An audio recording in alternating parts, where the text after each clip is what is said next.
Good evening, good evening, good evening, everybody. Welcome to the Muzzle is Off podcast. I am your host, Nakia Monet, and I just want to welcome everybody to the show today. We are still on the topic of human sexuality, but today we're going to discuss it in the context of rigid gender constructs, rigid gender roles, rigid gender influences, how based on human sexuality, how your gender can be, how your gender can play a major role in how you view yourself as far as your sexuality. So I'm going to introduce two of my guests. One of the guests, she is on her way.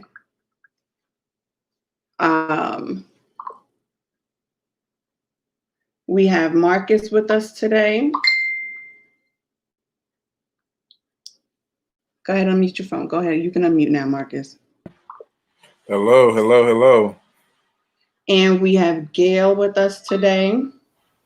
Good afternoon or good evening. Good evening, okay? Because it ain't the afternoon. Listen, it felt like it was afternoon. It's been a long day. Yeah, days are starting to run into each other. So what I wanted to do is I wanted to start off with just a brief definition so that we could begin to truly, once again, break down and understand the concept of gender and the concept of gender and how it plays as far how basically how it's defined in sociology. Okay, does that sound right to y'all? Sounds good. All right. So when a sociologist thinks of gender, what they do is they have to examine how societal influences our understandings and perceptions of the differences between masculinity, what we think is masculine, and what we think is feminine. And what begins to happen is that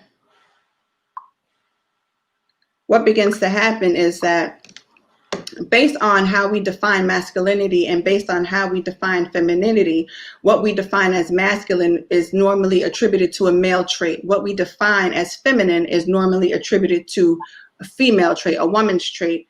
And when we think of that in rigid terms, we're basically saying that certain things are only ascribed to men and other things are only ascribed to women. So some things are only ascribed to be male, other things are only ascribed to be female. And that typically is just not the case, right? So when we begin to really think of gender, gender is typically viewed as something that is a lot more fluid, meaning that it's not as rigid as one would think. Gender can be very fluid. So gender might not depend on biological traits, right? Gender can depend on basically a concept of how you view yourself, right? Whereas sex is literally determined based on a biological trait, your genes, okay? Got XY chromosomes, boom, male, boom, female. This is how we're going to say you are male, you are female, because you were born with this genitalia and you were born with a vagina, right? But when we begin to look at it in its full context, we can't say that it's just based on just those factors. And oftentimes, you know, we can get into religious debates, we can get into, you know, theoretical debates, we can get into all these different debates on what we believe, what we think. But the truth of the matter is that we are in a time now where we have to understand that gender technically is a lot more fluid than what we are, I'm going to say, typically used to, things that we have been accustomed to, things that we have been designed to understand, right? Things that have truly been embedded, you know, into us from a youth, you know. We know that sometimes when we're raising children, we will tell a little boy, no, you don't do that because that's what girls do. No, you don't touch that because that's for girls. And we'll tell little girls like, no, you can't do that because that's for a boy, that's boys. So if you see a little girl playing with a truck, no, you need to take this doll because that's for boys. And the same thing with little boys. And I know I did that stuff with my nephew, because he would see me putting on makeup and he'd be like, Titi, that's makeup. And I'm like, yeah, but this for girls. That's for girls, right? Girls. This is for girls. And what we begin to realize is that we place rigid gender constructs around, and they're very rigid, around children. And then these same children form into adults with these same rigid gender constructs. So that's how I wanted to open that up. And you guys, let me know what you think. Marcus or Gil? Okay. Well, I think when it comes to raising a child, it is up to the parents to direct which way the child should be raised. As far as gender and sexuality, in my circles, most people know that I'm going to say, I think until a certain age, a child should just be oblivious. Now, what I mean oblivious is they need, I believe this world is over sexualized, which has caused a lot of confusion. Now, does that mean I'm for or against anything? No. I just think the world is over sexualized, and we're not giving our children, when we're talking about kids, now we're not talking about adults, we're not giving our children enough time to learn who they are. What do they like? If it's a girl that likes trucks, it's a girl who likes trucks. I can't take that away from her. Now, there are some males that ascribe to wanting to raise their boys a certain way, the way they were raised. And for them, that's their right. Do I agree? I agree and disagree depending on the situation and the overall raising of the child. But I have my perspectives and others have their perspectives. When it comes to science, science explains certain things. So I'm not going to dance around it. I believe what I believe, and I agree with what I agree with. And that's how I'll start off. Okay, Gail. So I agree with most of what both you and Marcus said. We definitely, when it comes down to children, we cannot put them within that box of this is what this is what a boy or a male should do. This is what a female or a girl should do. So I do ascribe to that, but there's another group of people that we have not talked about, which are also intersex people. And these are people who are born with two sets of,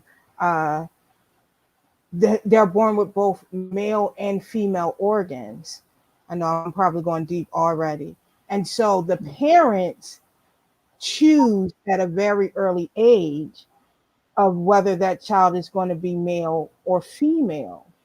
And this starts to cause some confusion around the time of puberty because, they can start having more male hormones or female hormones, and it may not match up with this set of genitalia that they have. So this is another thing that we have to think about too when we start to talk about human sexuality and gender. The other thing could be is you can be a person that has more the masculine hormone than feminine hormone and vice versa.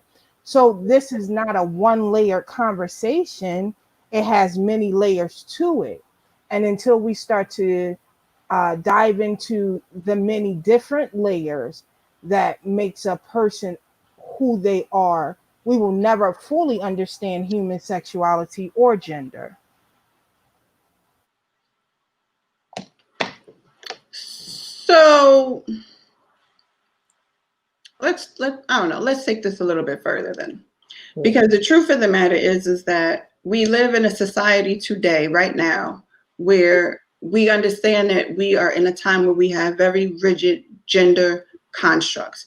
The way we think and view of gender, and we have an influx of people, even now, that do not follow what's considered to be the norm as far as gender, right?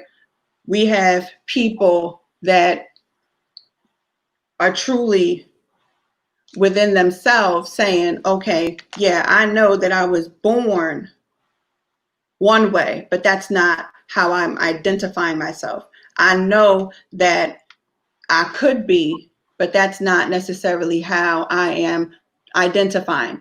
And oftentimes we try to make it seem like it is a choice. Hey, Sade. Hi. How are you? I'm great. How are you? Keep going. You know, I'm here, I'm living. So oftentimes we get it a little misconstrued because we only want to discuss gender as it pertains to biology, but we don't want to discuss gender as it pertains to a sociological concept that says gender is not just male, female based on biology. Gender is a sociological construct that says, based on the environment, based on how you identify, this is who you are. And a lot of times we don't want to accept that because we'll accept it when it comes to traditional gender roles, right? So we'll accept it when it comes to, I'm going to take me, for example. I do not like doing manual labor. I find that, the mere fact that the word begins with man, M-A-N, means that a man should be doing the labor. And I loathe manual labor, right? So I accept the fact that I do not want to hammer. I do not want to drill. I don't want to do those types of things. I place those in the role for a man. Similarly, where you have some men that feel that, well, you know what? I don't want to cook. And they place that in a role for a woman. So we have learned to accept traditional gender roles, and then we begin to transition in between, right? Because you do have women that are in construction, you do have men that are cooks, you have male ballerinas now. It wasn't as acceptable before. You have male dancers now when it wasn't as acceptable before. But those traditional roles, we will say that that's okay. But when it comes down to other roles, we're saying no, that's how you identify is not who you are. So you can't identify that way. That's not acceptable to me. Based on whatever you feel is acceptable, based on whatever you think is agreeable, that's what we do. We place our own minds and we place limitations on what we feel is right for other people. And that's what we're talking about today when it comes down to human sexuality and rigid gender constructs. It's the fact that we cannot continue to basically place these rigid norms that we want to call norms. We can't continue to place these rigid norms on people as a whole, because that's not where it's coming from. That's not where it's at for today. So I'm going to stop there because I feel like I was rambling. I don't want to ramble. So anybody else, you could jump in where you fit in. Well, I'll go ahead and jump in. Hi, everybody. My name is Sade Winter-Vaughn. I am a non-binary trans woman based in New York City, and I'm really happy to be here. What's your name up top, gentlemen? Marcus. Hi, good to meet you, Marcus. Nice to meet you too. I'm happy to be here, and I just wanted to introduce myself first and foremost. Just to give you guys a little bit of background, I'm a celebrity hairstylist and makeup artist, but I also am a professional social media commentator as well. Across a lot of different platforms, I create these spaces in which I am able to connect a lot of different people from a lot of different demographics, and really to get on a like-minded basis. From a scholarly standpoint, it's called quantum processing. When you and several people reach a certain level of frequency to where you all can communicate and understand things on a higher level in hopes to shift something, rather it's like systemic marginalization, rather it's a civil war, whatever it is. I'm all about quantum processing. I'm all about putting my mind together with groups who are like-minded so that we can raise the elevation, so that my people of color, my people of the LGBT community, my people, women, are heard, and that there are spaces of inclusion for those people. So that's my intro. Okay. Give it up one time for the intro. All right, so I just want to say before I go ahead and get started on my point, we've shared this platform to the Art of Dream Tony on my business page. So anyone who's watching, please do me that solace and share this. We definitely want for this conversation to reach the masses. And the whole point of this conversation is to really open up a space of understanding for us all, especially those who may be stuck in the heteronormative loop, you know, that's been placed in all of us socially. So just to begin really quickly, we can't talk about rigid gender construct, and I have my notes, so I'll be looking down pretty frequently. Look, me and you both, we with it. we can't even begin to talk about rigid gender constructs or negative toxic gender roles before we even identify the 3 parts that sociology are broken up into first and foremost. Okay, so for those who may not understand and who may not be on the same level of education as I am, or as the other panel members are, I will break things down, and if either 2 of you want me to go back and repeat or dumb it down a little bit, for lack of better terms, I'm not calling anybody dumb, and forgive my broken nails, I just don't care. Break it down, I will. So again, first and foremost, before we go into any of this, we cannot talk about gender construct or it being rigid without breaking sociology up into the 3 parts that make sociology, okay? So the first one is going to be symbolic interaction theory. That's first. The second one is going to be gender conflict theory. And the third one is going to be, excuse me, and the third one is going to be like intersectionality. We're going to speak on those 3 things and start there first and foremost. So for those who may not really understand, firstly, what social and symbolic interaction theory is, it's really something that's set into place and that symbolizes how we are supposed to interact. As far as gender roles are concerned. Okay, a lot of this is derived from like caveman times, or from what they used to call as the gatherer age or the hunter's age. Hunter and gatherer. Mm-hmm.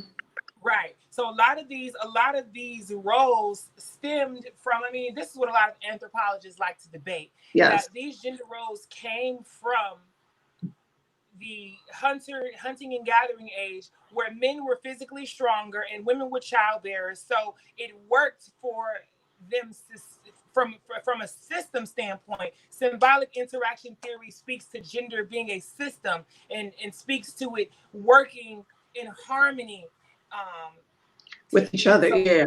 In so many words. Okay, so what has happened when we're talking about symbolic interaction theory is that it has been institutionalized into all of us and etched into our minds in such a way where these symbols or these gender roles that have been assigned to us from way back when, we, from a cultural standpoint as Black people, because I can't speak about what it's like to be Black, I can't speak about what it is to be any other race, or I can't speak from any other community standpoint but Black. So as far as Black people are concerned, these gender roles have been systemically passed down from generation to generation to generation, where it's all is known and there's not even a place of openness for it. So then we go to the next one, and that's gender conflict theory, and that's a structural system that distributes power to some and disadvantages to others. Okay.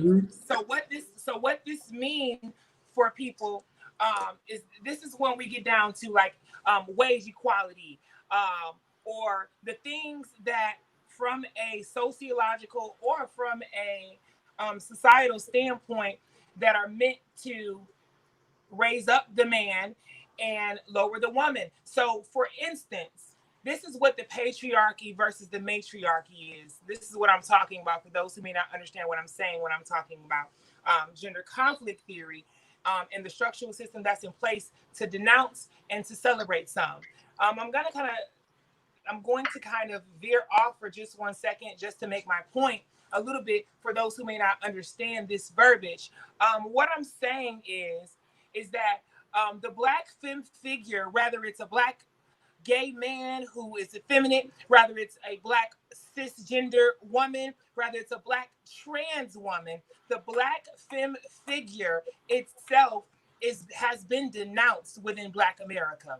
Okay, and what's so unfortunate about this fact is that the Black masculine figure has been uplifted and has been celebrated, whereas in the last 65 years, the Black masculine figure has been relatively absent and has been relatively invisible. And what's crazy about the denouncing of the Black femme figure and the celebration of the Black masculine figure is that the Black masculine figure in majority of Black families is almost like Santa Claus these days. However, it is celebrated. A lot of these people are celebrating something they have never seen. They're celebrating a rhetoric that they cannot speak to. They're celebrating a rhetoric that is pushed through media, whereas at the end of the day, you both up top tell me who was most instrumental in your lives. It was mama. It was auntie. It was grandma. It was the lady down the block, Miss Shirley, or this person and that person. It was those figures who have been most instrumental in Black folks' lives over the last 65 years at least. Okay? So that is... But let's unpack that real quick. So, okay. And it's because it's important for us to literally basically converse concerning especially concerning everything that you just said, in order for everybody to wrap their minds around everything that you literally just said, because basically what you just uttered was truly a notion that was, stated by Malcolm X back in 1962, which was the most neglected woman in America is the Black woman, and the most disrespected and unprotected woman in America is the Black woman. And also, one of the things that was very prevalent concerning the Black male figure in Black America is the fact that if we truly unpack it and you go all the way back to slavery, a lot of the men were murdered at that time, or they were ran off at that time from being the protectors that they naturally Exactly. were. And then on top of that, what began to happen is that you began to have the Black male figure being demeaned and emasculated in front of their family, which then now perpetuates where we're at today, where we see that there is a rise in a single family household where the Black male figure is not as prominent. The Black male figure, sometimes takes flight, right?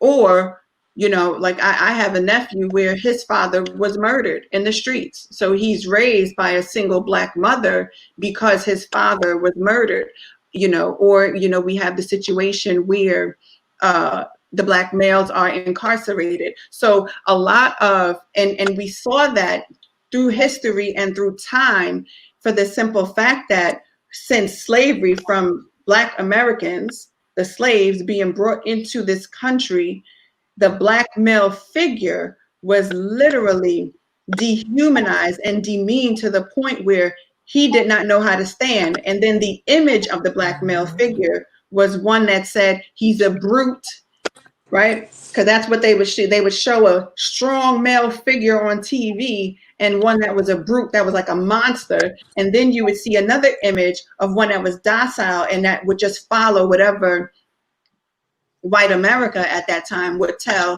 him to do. So there were these two images. And at what point did we begin to say, no, that's not who you are, that's not who we are? And at what point did we begin to raise our young Black males to understand that at the end of the day, you are strong, you are powerful, you are king, you are wonderful, you are excellent? And this is where we have these issues at now with this, with basically rigid gender constructs, because what has taken place over time in history has truly really messed with our psyche.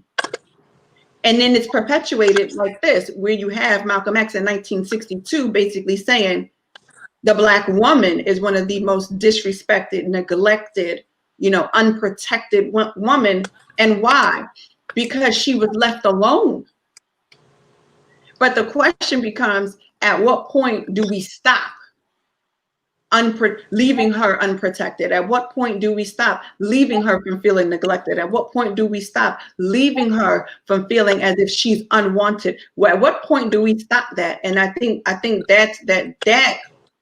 that right there in itself is extremely important, on top of understanding how we are supposed to interact as a society together. That was powerful how you broke down the definition of that, because I think the problem is that a lot of times we don't know how to interact.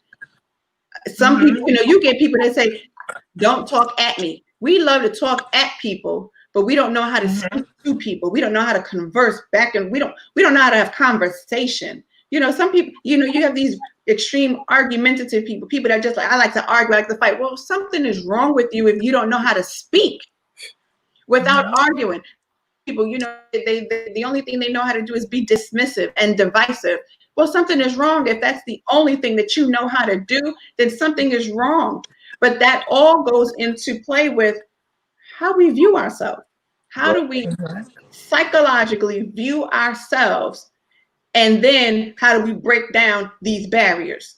Because all of this, these are all bad. What we're talking about today and what we're being open and honest about today is barriers. That's why I said I am very, Sade, how long have I known you? I met you back in 2015 because you did my makeup.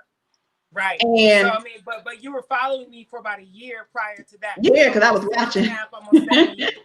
Yes, because I was watching. And when you and I first met, which was on a New Year's Eve, day before my birthday, and you did my makeup, right? There was no static. There was no uncomfortability. There was no any of that. Everything that anytime I see you, listen, Urban Decay, I was like, yes. Every wig, yes. Every rise. And even when I saw people literally taking advantage of you, I was still, girl, listen, what, you okay?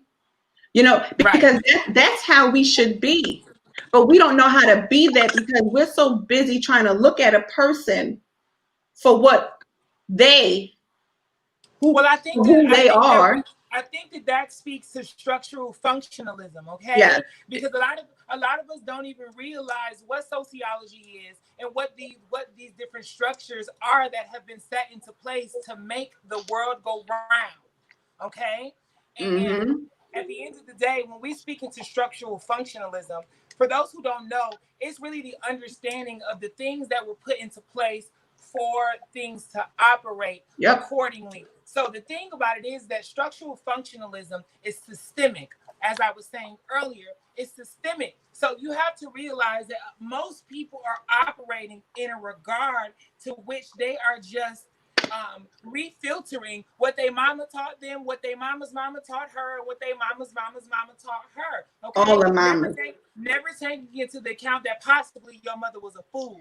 Never possibly taking into account that maybe your mother, maybe because of her level of education, or maybe never taking into account that the level of education that your great grandmother has may have been at a 5th grade or 4th grade level, and that this lesson that has been taught has really been outgrown from an educational standpoint. So when we talk about structural functionalism, it's really from the vantage point that gender is set into place to organize roles to complement each other, and anything that goes against that is generally met with some pushback. And that's why there is such a disregard. That's why there's such a level of disrespect and lack of understanding for trans people of all kinds. So much so to the point that people who may be, respectful to humankind as a whole feel uncomfortable even being in defense of this trans person or this gender fluid person, because structural functionalism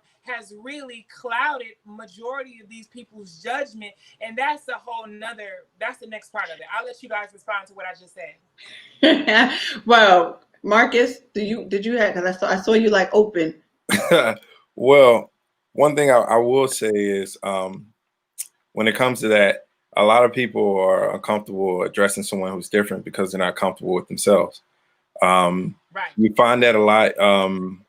Like my background, I work with children, so a lot of the things that they're experiencing are because of one, loss of hope, Yes, father might not be in the home, but also mom might not be in the home as well. And so they grow up with a longing and a yearning. So although it might be differences, we all feel the same emotions one way or the other. Um, so back to what you said earlier, I have a firm belief that without masculine, there's no feminine, but also without no feminine, there's no masculine.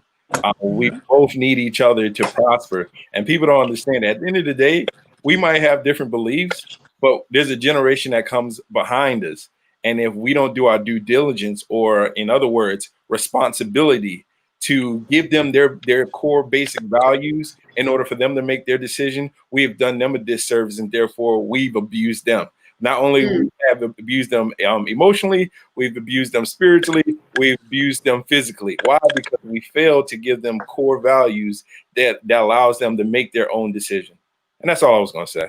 Now, so I want to rebuttal off of your statement right there, and I'm gonna challenge it a little bit, but I'm challenging it respectfully, okay? Yeah, you're fine. I understand exactly what you mean as far as the idea that the children are the future, okay? But I think that statement is rooted in a lack of accountability for the people who are adults right now, okay?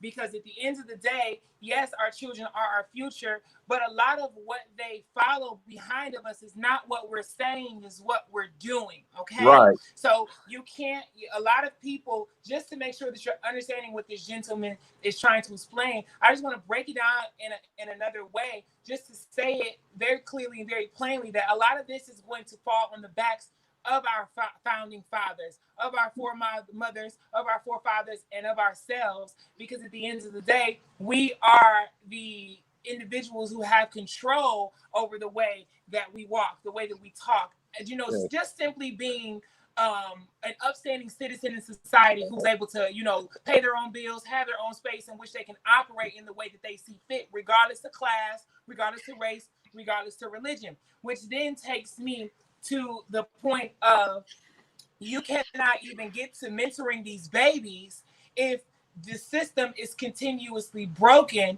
You know, there's no way to teach these babies. We're going to have to start with each other. We're going to have to start with ourselves. And it's really about unlearning everything that a lot of these people thought that they knew and they thought that they understood. So to speak to what you just spoke to as well, because I want to make sure that I got it while it's on the forefront of my mind. You spoke about how there can't be masculine without feminine. You know, so let's unpack that for a second. There cannot be lightness without darkness. There cannot be land without sea. There cannot be anything. There has to be both elements. Okay, I have a trans homegirl who lives in Durban, South Africa. She calls it lay lim and lay lur, and that's to be of your mother and of your father synonymously, without eradicating or denouncing any part of that. So that's why me, as a Black trans woman, I can get my ass up here on camera with 3 nails missing and don't give a shit about what y'all think of me. You better not give it. Hello.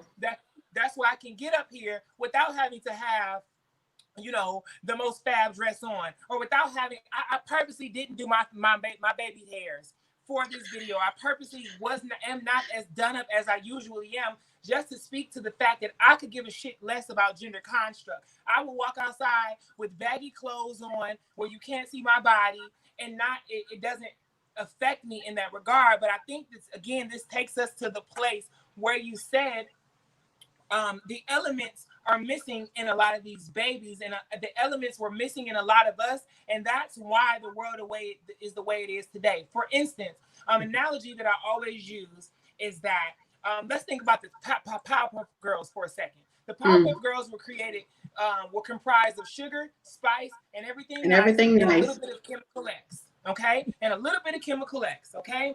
So what we have to think about and what we have to remember is that us as a nation, people, especially let's say 50 and under, you know, when you create a cake and when you bake a cake, if you miss one ingredient from it, when you take that cake out, it falls down the middle, period. It don't matter how much you mixed it. It don't matter how much you left it vacant, it's gonna fall. It will even fall if you burnt it and it's black. When you take it out and it oxidizes, it's going to fall right down the middle. So I think that that's a lot of what we're experiencing right now. We have been led astray as far as construct is concerned, whereas I think a lot of these people are worried about the wrong things, because a lot of these people who are against trans rights, a lot of these people who are against LGBT rights and all these different things, you know, have not even worked for a lot of these rights for themselves. And that's what makes it a little bit challenging for me, because I cannot take information from a man or a woman who has not at least learned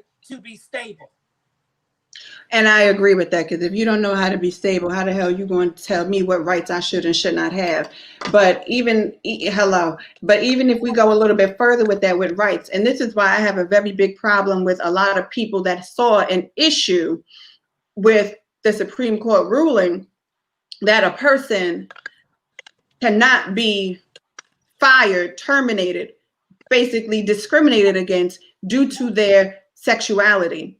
I don't understand how in the world can you say you love people, you love this, you love that, but you can't understand the mere fact that everyone deserves the basic human right of being able to have a job and to be able to sustain themselves. I have a very big problem with these modern day hypocrites that run around here and want to preach to everybody else, but the minute a person that does not live according to how you view them to live or how you think they should live gets a basic human right, all of a sudden there's a problem and this country is going to hell. I don't understand stuff like that.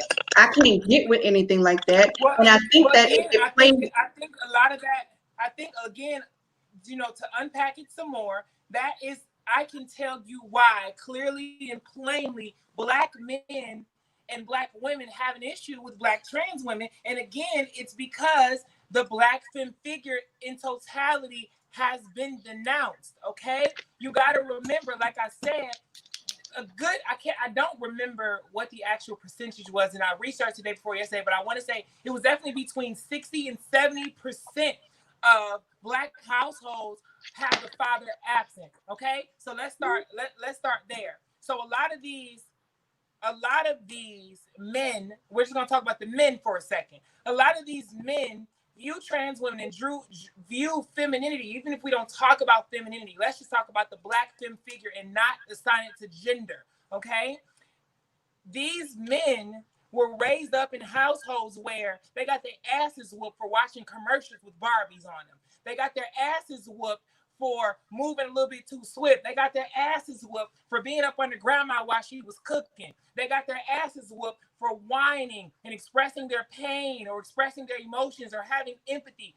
A lot of the things that are associated systemically and from a sociological standpoint with the woman, these gentlemen were abused and scared to even express themselves in a compassionate, feminine way. So now what happens is when those men grow up, anything attributed to femininity, they are going to go against whatsoever, because they have been wired as a baby that that's not for you. That's not for you. That's not how life is supposed to be. That is against it. And if I catch you doing anything gay or feminine, I'm gonna beat your ass. So that is filtered. A lot of that hate comes from these guys' mother.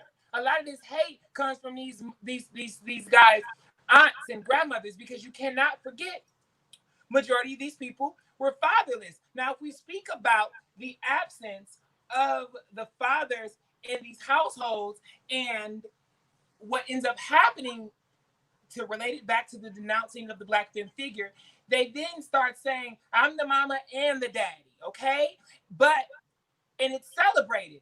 But on the flip side of it, when you think about single fathers, when single fathers say, I'm the daddy and the mama, it's frowned upon, okay? Mm-hmm. Anything that has a feminine flair or anything that has anything to do with femininity is denounced. And that goes back to before the Yes We Can movement, before 1920, when really gender role and gender construct got into place, you know, where women had to pull up their skirt and show their ankle to let a man know that she was interested in them.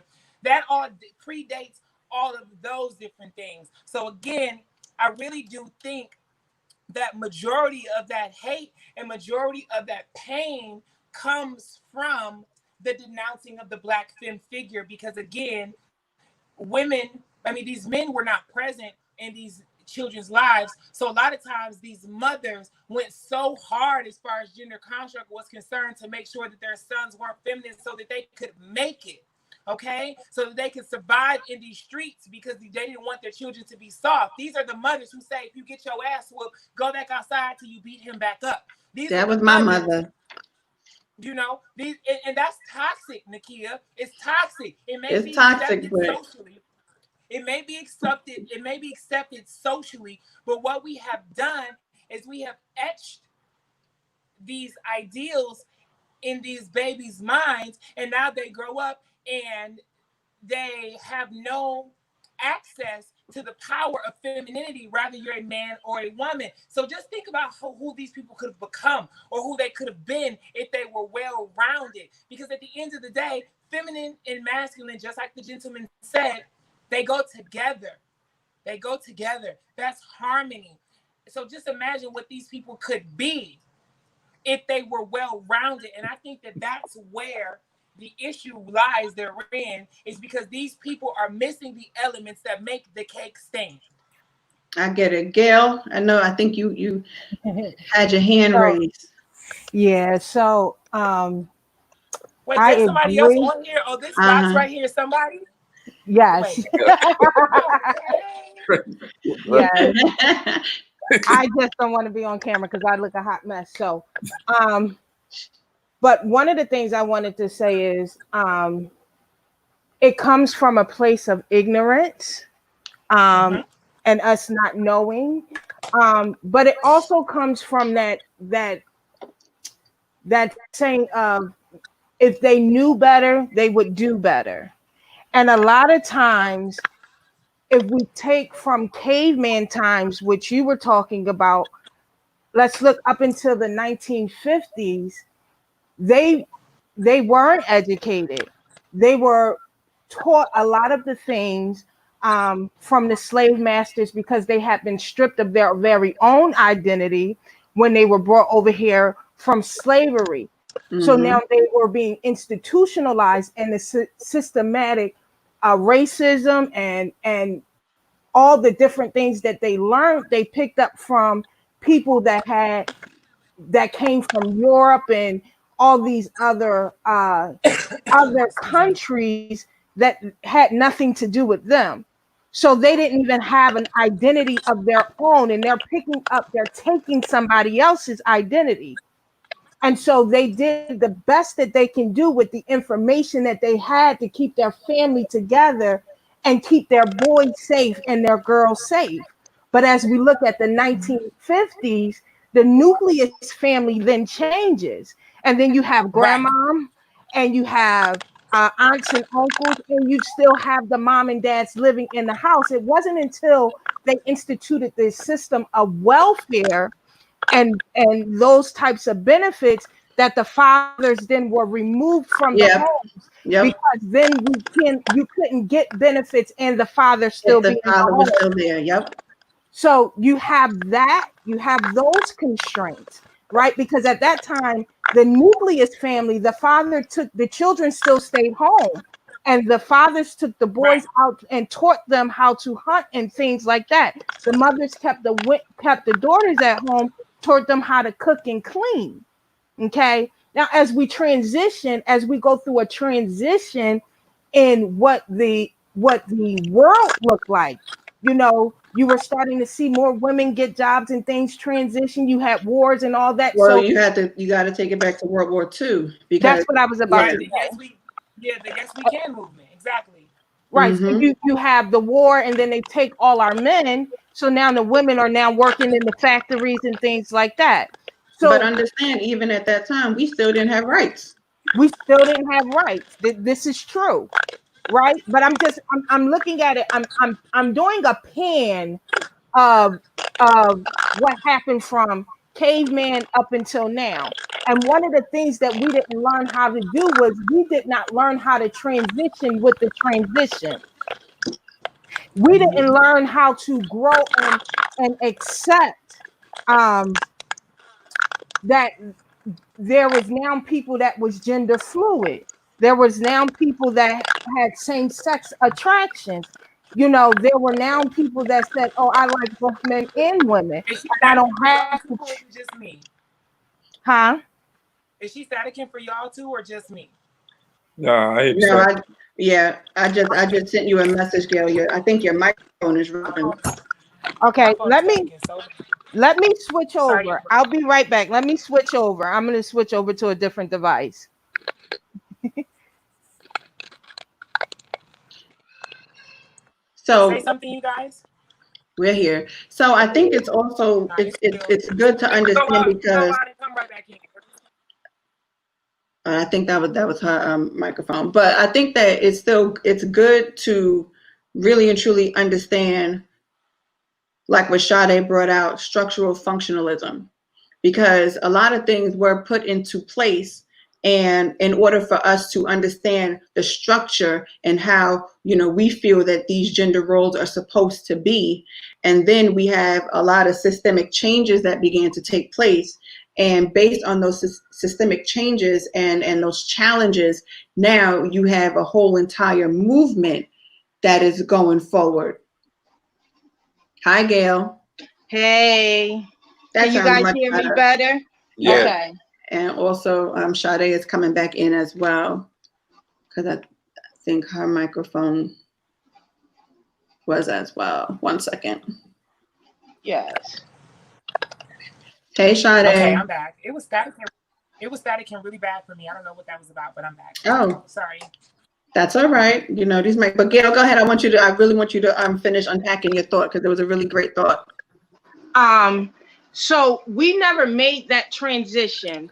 And a lot of people never grew up, and they never wanted to recognize that there were people that was different from them, because all our lives we were told that we had to live and be a certain way. So one of the things is the ignorance of people. People were just plain ignorant and not knowing, and didn't understand, and then didn't want to take the time to understand until they really started. I've noticed until people started really having interactions with transgender people, with people in the LGBTQI community, no matter which you identify as. So I think it's like I said before, I think it's like an onion, and there is many layers to it, and you have to pull back each layer at a time. I think one of the things that we like to see is that the whole onion be peeled back all at once, and we don't have patience for we okay, we got this one layer off, we worked with that one layer, let's go ahead on and deal with the other layer, and we're trying to pull all the layers down all at once. And sometimes if you do it too fast, the change won't last, and you're always going to have friction and tension when you're in a transition of change. I agree. Now, to your point, just to be clear, I want you, for everyone viewing this, to understand that gender construct, the gender construct that Black America understands, is a Western world thing. Okay, for anyone who has been able to travel abroad, you know that in most other societies there are 3 or 4 different genders. There's male and woman, and then there's usually like a third non-binary one, or they'll refer to it as two-spirited. So I think it is very, very important that we acknowledge that this idea of gender construct is really based off of the reach that a lot of these people have to the world and outside of their communities, because at the end of the day, we only know what we have access to more times than not. So I think, to piggyback off of what she was just saying, it's not that these people don't know. It's not like we have not always been there. What has happened is our existence has been eradicated the same way that they tried to do it to Black people. And I try to explain to people all the time that the civil war that LGBTQIA plus people are going through right now is very similar to what Black people went through. Because let's not forget, just 50 years ago, your grandmother was abominable for being Black. let's not forget just 70 years ago, you was going to hell and you were all these negative things simply because your skin was black. So it's the exact same eradication that Black people went through that we're going through right now. So personally, I don't agree that it's that these people just weren't taught it or that they didn't go along with the transition, because if we are really unpacking the history of global gender construct and gender norms, there is text that is proven like from a history standpoint that speaks to eunuchs, being these ethereal figures, back in the day before Christ, whether they were chosen eunuchs by the different kings, or rather they were eunuchs who made that decision on their own, because these figures were these androgynous figures were almost looked at as ethereal, because these people in that time understood the power of being able to have a lens that could see into both spectrums, being able to lean to the left and see what it is for the man to think, and be able to lean to the right and see what it is to think from a womanly perspective.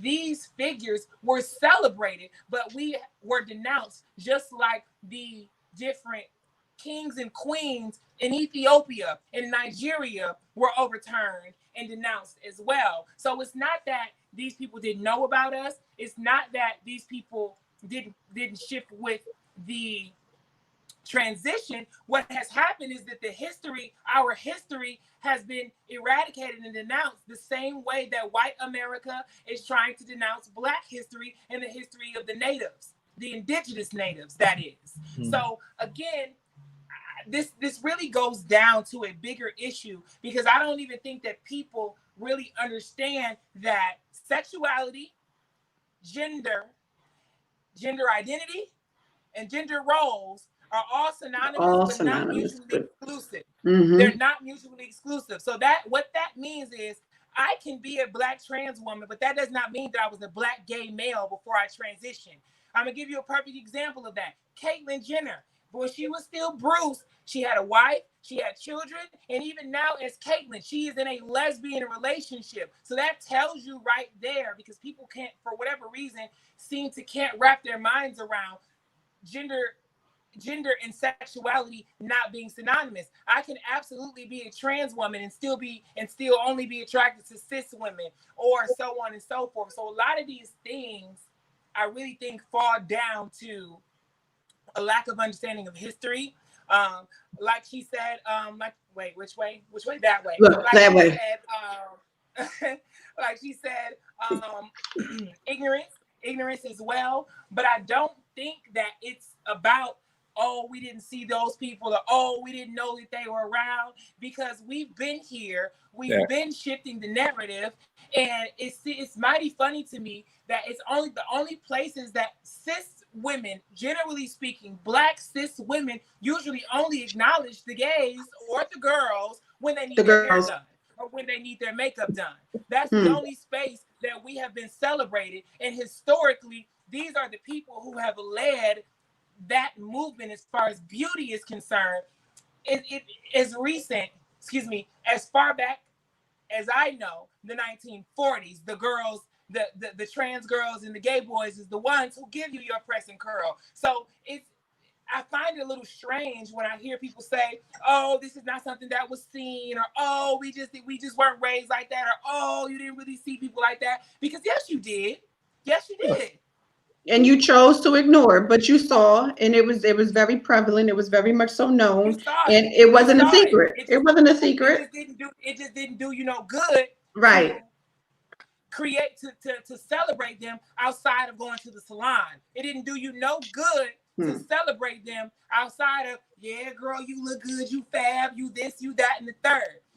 So again, it falls down to, like I said, denouncing anything that's feminine, and that's what makes it super rigid. Even when it comes down to the way that trans women interact with each other, it's not celebrated if trans women are not usually what they call like femme queens. In the community, we call them femme queens, okay? And femme queens are basically this image like the highest level of femininity you can get to, that's a femme queen. They got the titties, they got the hair, they got the skin, they got the teeth, they got the body. Everything about them embodies femininity. However, when you run into the femme queen, they don't celebrate the girls who may acknowledge themselves as trans, but they're still a little bit masculine. They don't acknowledge, the girls who are a little bit different. Whereas at the same time, when you think about cisgender women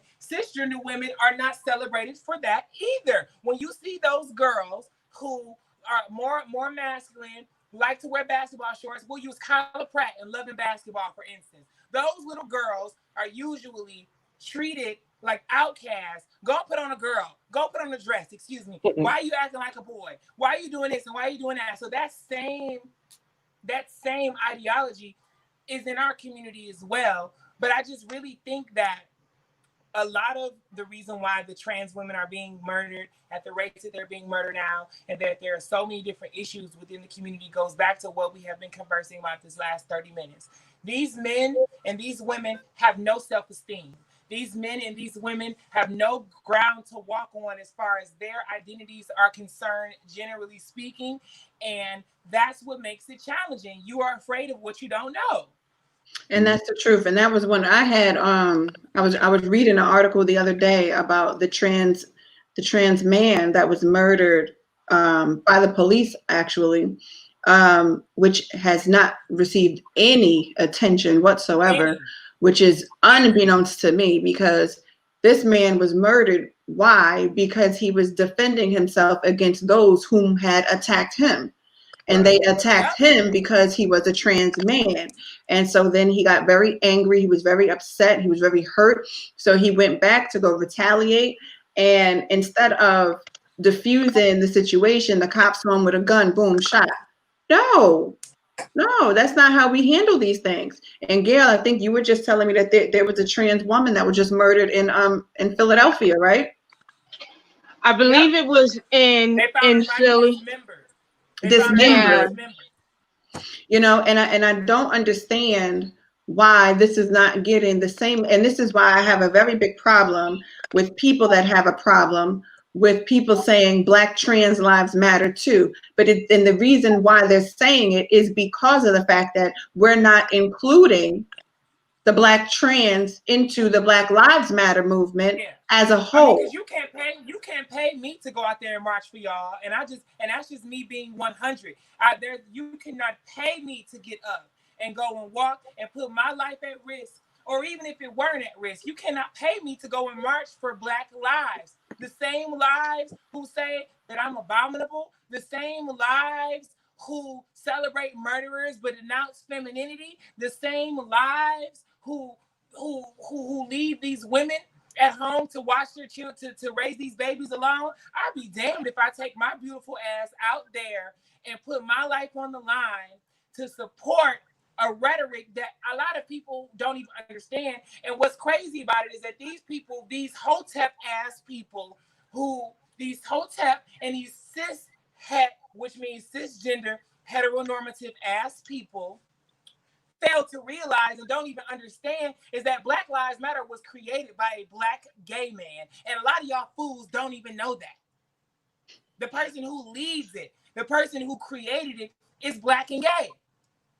I think that's coming out now, because I saw some people upset about when they finally actually took the time out to read the Black Lives Matter and actually read what they stand for. One of the things that they absolutely did say that they stood for was everyone that is Black. And it was not exclusive based on gender identity, sexuality, or anything like that. It wasn't that. And some people are upset about that, especially some of these fake church people, because I don't understand how you can be upset about that for someone saying that everyone's life matters, but you want to base that their life should not matter for the simple fact that because they don't follow what you believe the Bible tells you that they should be. And I have a very big problem with that as well, because I think that it is very ignorant. I'm not even going to call it ignorant, because ignorant would be for a child is ignorant because a child does not know better. But Right. adults are not ignorant. Some of these adults, y'all are just stupid. And it's stupidity because you refuse to gain the information and the knowledge. So it becomes it becomes stupid, and you become stupid. You refuse to understand simple, basic human concept. And that's why I keep saying a lot of this is simple, basic human concept. As a human being, how should I say that another human being's life doesn't matter? If I'm saying Black lives matter, that does not mean that that's mutually exclusive to just Black heterosexual male female lives. No, that means all Black lives, no matter which way you fall, whether you're cisgendered, because there's a whole list of them. Yeah. That whole list, that all lives matter, but we don't want to rally behind that, because we have been built up with a social construct to say that's wrong, and I don't agree with how they live. So if I don't agree, I want to interrupt you for 1 second while this is on the forefront of my mind, because it goes with what you were saying. A lot of this hate is autonomous, okay? It's autonomous. It has been etched into us systemically. It's autonomous. It's automated. It's something that we do automatically. And what a lot of y'all Black folks don't understand is that, baby, you wearing the same overcoat as the KKK. It's just towards us. You're wearing the same mask that racists are wearing towards y'all, towards us, okay? Because the same way that you call a white person's racism out, what's the first thing they say? Oh, no, I can't be racist because I have Black friends. When you call a Black homophobic person out or transphobic person out, what they say? Oh, no, I got gay family, or I got gay cousins, or I got somebody in my family who's trans. But that does not denounce the fact that you are hateful. That doesn't denounce the fact that you are rooted in systemic hate, and it's autonomous. It's autonomous. So I would say to that I don't think that's for everyone. I think some people don't have that hate. They just disagree. And that's where the conversation gets clouded, because you have people who disagree, but they get I guess they get muddied into people who, like you said, hate because they don't understand. I'm into music, so it's literally in music and theater. I think that you saying that they disagree respectfully is rooted in hate, because with all due respect, you can't disagree with somebody's identity. No, you can't disagree. Who they are. You can't disagree with a person's identity, and I still have the right to be like, that's just not for me. See, but there's a difference between saying something is not for you and saying I disagree with how you live. I disagree with how you identify, because I've had this discussion a lot of times. Let's just be clear, Nakia. Being trans is not a way of life. Being trans is an identity. So the way you live is not associated with being trans. You can be a trans person who's a thief. Your lifestyle is a thief. That has nothing to do with you being trans. That's why I said there's a difference between saying I disagree with your lifestyle and I disagree with how you identify yourself, compared to just saying, you know what, that's just not for me. Because you cannot I cannot like something, but I cannot disagree with how you choose to how you are identified within your own self. That's like that would be like someone saying to me, you know what, I don't agree with the fact that you're a woman. Who the hell are you to agree or disagree with the fact that I am a woman? You know what? Right. I don't agree with the fact that you date men. Who in the hell made you the yaysayer or naysayer over who I date and who I'm attracted to? And I think that if we would really get down to the real deal of this entire situation and understand that you don't have to agree. nor do you have to disagree. You waste a lot of your energy furrowing your little brow and being upset by disagreeing with someone else's life, period. That's my life. You don't have to like it. You don't have to do nothing, because guess what? We don't even need to breathe in the same area. Truth be told. And if you see me walking, Danielle, he's not a trans man. The Black Lives Matter organizer and creator is a Black gay man, not trans. Sorry. No, I saw that comment. I was like, wait, what? Yeah. But I think that if we would truly begin to understand that it is not our job to agree or disagree. I had someone tell me yesterday, they were like, it's just as good that, we can agree to disagree. And I was like, I don't believe that we agree to disagree. I just believe that we have two varying opinions and we just voice two opinions and we're having a conversation, and it is what it is. I am a firm believer. I am not agreeing to disagree with anybody. And I refuse to, because I find that to be a cop-out, to be honest with you. I find that to be a cop-out of a conversation, because you should learn how to converse without having to try and agree to this. Well, we can just agree to disagree. What? No, we don't need to agree to do nothing. We can just have two separate opinions. So I believe that it's okay for people to live in their identity. And I think that if we would get down to the point of saying it is okay for you to live in your identity, then we would all be much better, and we wouldn't have such panties in a bunch, such boxers in a bunch, such attitudes about people.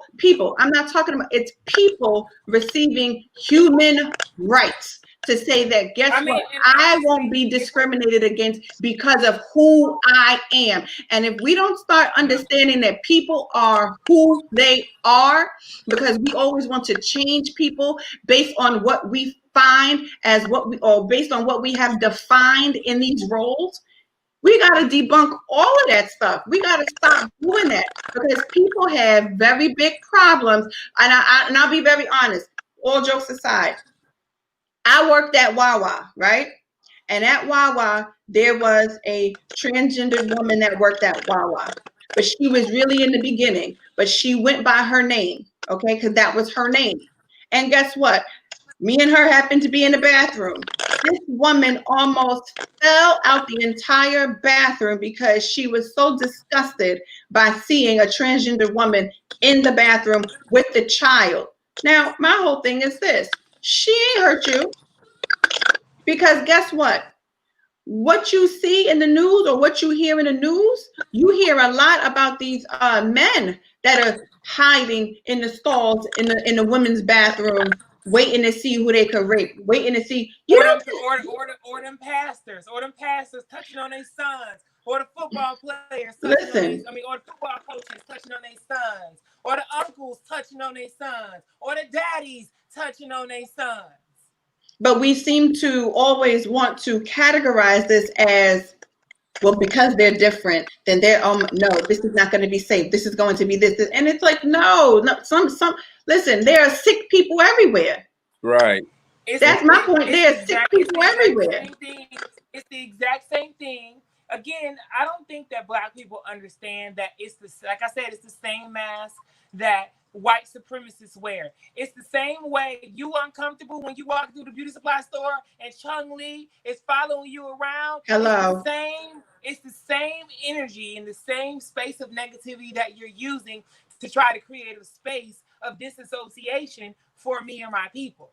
And that's something that we don't want to talk. We don't really want to talk about that, because when the way we view it is that, well, I'm not in a position of power to withhold anything from you, but you are exuding a prejudice.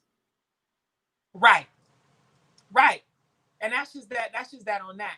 And I really feel for a lot of these people now, because for me, I've been given a very beautiful opportunity to live in the same spot during my transition. So I lived in this apartment before I transitioned, and I've gone through my entire transition up to today in this same apartment. So what has happened is I've been given a very rare opportunity to change the narrative of my entire neighborhood, because there was a certain level of respect that I had already had that was customary even before I transitioned. So once I transitioned and everything started to really take form and come together, there has been a different level of respect that is given to me because it's not the status quo of Tu Wong Fu, a Tu Wong Fu trans woman, or Holiday Heart, Did you or say what Tu Wong Fu? yes, I did. What because what you have to get is a lot of these black people don't know trans people personally and have never met trans people personally and only go off of Tu Wong Fu, only go off of Jamie Foxx on In Living Color, only have Or Holiday Heart Martin to go or off of. Medea? Go ahead. Right, or Medea, Mm-hmm.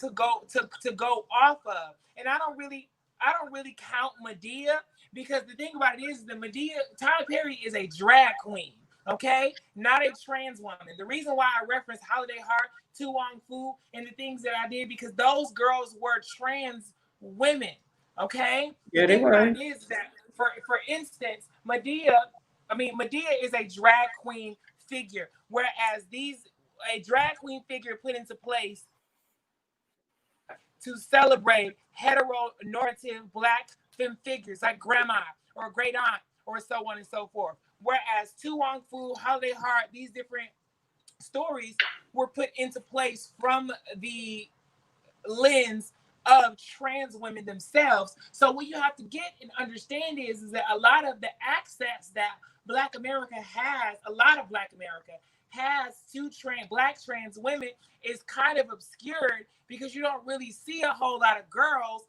like me or see a whole lot of girls who have education, who are not doped out, who may not be super brolic, who may not be put together well like your mother or your auntie. So you have an idea that a black trans woman is going to be this gay boy, you know, who you can clearly tell is a man and walking around flamboyant. And that's just simply not the way that this goes. Women come in every shapes and sizes, okay? You got tall ones, you got short ones, you got some that's big at the top and little at the bottom. You got some who don't got edges, you got some who got a head full of hair. It really just depends on your access to a lot of different things. And I personally feel like things that you don't generally have access to, you should not be speaking on whatsoever. That's we're all foreign. The same way if you go to an Asian country, them people are going to look at you as no matter what gender you are, just being a black person, like you are an alien or something, because it's simply that they've never ever seen before. They want to touch your hair. They want to touch your skin. They want to do all of those different things. But what you won't hear them do is challenge your identity because they don't even know what it is. Right. That's so true. They don't even know what it is. So, I mean, I think that for me, it gets a little bit obscured because my experience has not been what we are taught that my experience should be as a black trans woman. You know, I live in Brownsville, Brooklyn. First of all, anytime I tell people I live in Brownsville, they're like, "Bitch, you live where?" Hello. Did you see my nod go down? Brownsville. Right. You live where? And I've been here for almost 4 years. But the thing about it is that I am so covered in grace and mercy that I have always marched to the beat of my own drum, state to state, city to city. And it's not nowhere you're telling me I cannot go. Ever. It's not nothing you cannot tell me I can't do. And I think what really fuels that energy for me is because the first person to disrespect me was my mother. So I learned how to deal with social pushback at home until I left home. So a lot of the things that come my way and a lot of the things that create dysphoria for young black trans women literally goes over my head, and it's not anything that I'm ever whatsoever concerned about. And I think that has been the saving and driving force as far as my identity is concerned in a neighborhood that I live in, because even if you can tell that I'm trans, most guys and women are usually off-put that I'm put together. So we're like, shit, I don't give a damn you trans. Do you see her hair? Do you see her skin? Do you hear how she sounds when she opens her mouth? That girl got an education. It's not much that people have seen before. So when I run into these people, I really try to make sure that I'm handling and representing myself with couth, making sure that I try to exude that Claire Huxtable ideology, make sure I exude that Cheryl Lee Ralph and Moesha, energy, that black mama, that gracefulness like Dominique Devereaux had in Dynasty. That's what I embody, because that's not something that people are used to seeing in the daytime.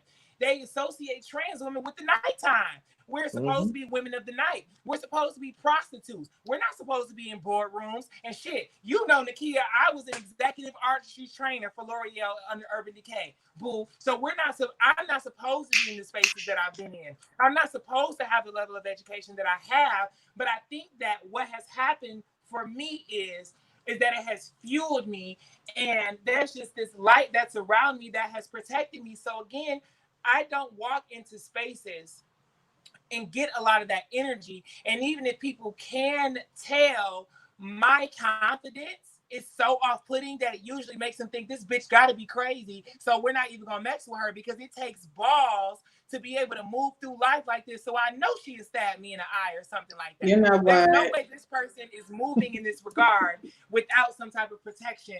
But you know what? But everything that you just said truly exudes how women have had to be for so long, because you just wait. Let me finish your statement, and then I want you to pick it up. Okay, so, go ahead, girl. With all of that being said, a lot of trans women, and this is for my trans girls out there and for my LGBTQ community. Y'all probably gonna feel some type of way, but hey, y'all don't like me no fucking way, so I don't care. With that being said, so many times I hear these trans women and I hear the LGBT community referencing these murders, referencing these things that are happening within the community. This my next statement is going to be broken up into two parts. The first part of that statement is, baby girl, especially if you passable, this is what it's like to be a woman. These men are not chasing you down the street because you a sexy trans woman. They're following you and chasing you down the street and catcalling you and doing all that because that's what it's like to be a woman. That's how your mama got treated. That's how your auntie got treated. That's how all the women that you have known before your life have gotten treated, especially if you're passable. Because the thing about it is that trans women who are not passable still have rights to male privilege, whether they identify as trans or not. Privilege comes from the way society perceives you. Okay, so think about it. When these trans women become passable and you can't tell, bitch, they're not treating you like that because they can tell you are trans. They're treating Sade the same way that Nakia get treated. Nakia know to wear a big ass hoodie over her body when she walking down the street when the sun go down, just like I do, because them niggas is gonna chase after her. Now, with that being said, to go even a step further to my second point now with it, we have now begun to forget, and again, it just draws me right back to the point that this is how women get treated. And trans women in society are feeling like this is primarily because we are trans, and that's not the case. This is primarily because we are women. Women been getting robbed. Women been getting beat on. Women been getting killed. You know, so that's not to denounce the travesties and these terrible things that are happening to people who are like myself. But what it is to highlight is that all women of all walks of life, cis, trans, fat, skinny, black, tall, short, they all get knocked upside their heads. They all get called bitches and hoes. They all get cheated on. They all get treated that way because misogyny is a thing, and the patriarchy has always been celebrated over the matriarchy. And that's that. That's the end of my second point. Well, come on, point. Yes. But that's what I was basically going to say, that as a woman, that is how we are taught to truly carry ourselves. One of the things that I was taught as a young woman growing up was, you know, my mother would always say, don't dress for where you are, dress for where you want to be. Because as a woman, it's going to take you that much, it's going to be that much harder, and it's going to take you that much longer for you to get to where you want to go. So I need to prepare you now for what you're about to be up against. And just like you said, even, you know, I go walking every single day, and I am very much so cognizant of my surroundings. I'm cognizant of what I am wearing. I am cognizant of even, I started even switching up the times in which I left my house because there was this one man that would constantly stop his car and want to talk to me, literally bust a U-turn in the middle of the street to come back and was like, I want to date you. Sir, I don't know you. You know what I'm saying? But it turns into that where you literally have to be very careful and very cognizant of your surroundings. And then you also have to be very careful and cognizant of how you actually carry yourself. How do you converse? How do you speak? You know what I'm saying? How even do you carry yourself in different situations and in different realms? What are your actions? What do you do? Because people, especially for women, we are judged harshly. You know, I work in corporate America and I am judged harshly for every little thing that I could possibly say. I literally have to reread it over and over again before I actually press send on an email to make sure that, number one, they're not going to view me as the angry Black woman, the aggressive Black woman, the, you know, whatever Black woman that they want to put on us Black women. And, you know, I have to be very careful about that. And then some days I just don't care. And then other days I'm just like, well, you know what? Wait a minute, let me read this. And then and I'll even have to send it to somebody and let them proofread it to make sure that everything sounds the way it needs to sound, because you don't want to be viewed in a negative connotation because of what people perceive as Black women are always angry. Black women are always aggressive. Black women are, and it's like, no, we are not. But we have someone new that came onto the panel, and I would like for him to introduce himself. How are you? I'm well, beautiful lady. How are you? I'm doing well. How are you? Hi. So I'm sorry, go ahead. No, you go ahead. I'm giving you the floor because you're new to the panel. I was saying, of course, I've been listening to most of what you guys have been discussing, and I actually had the same discussion earlier, and I pretty much agree with most of what everyone was saying. Not to kind of take it too far back, but I just wanted to kind of piggyback off the young lady who was speaking about her feelings in regards to the Black Lives Matter and why she wouldn't march. And I totally understand. A lot of my trans sisters feel the same way, and I understand their feeling. But I also have to oppose it. And I'm opposing it in a respectful manner, beautiful lady. So don't take it in any negative manner. I'm opposing it as a Black gay man because I have to stand out there and fight for with guys and men who would leave me for dead as well.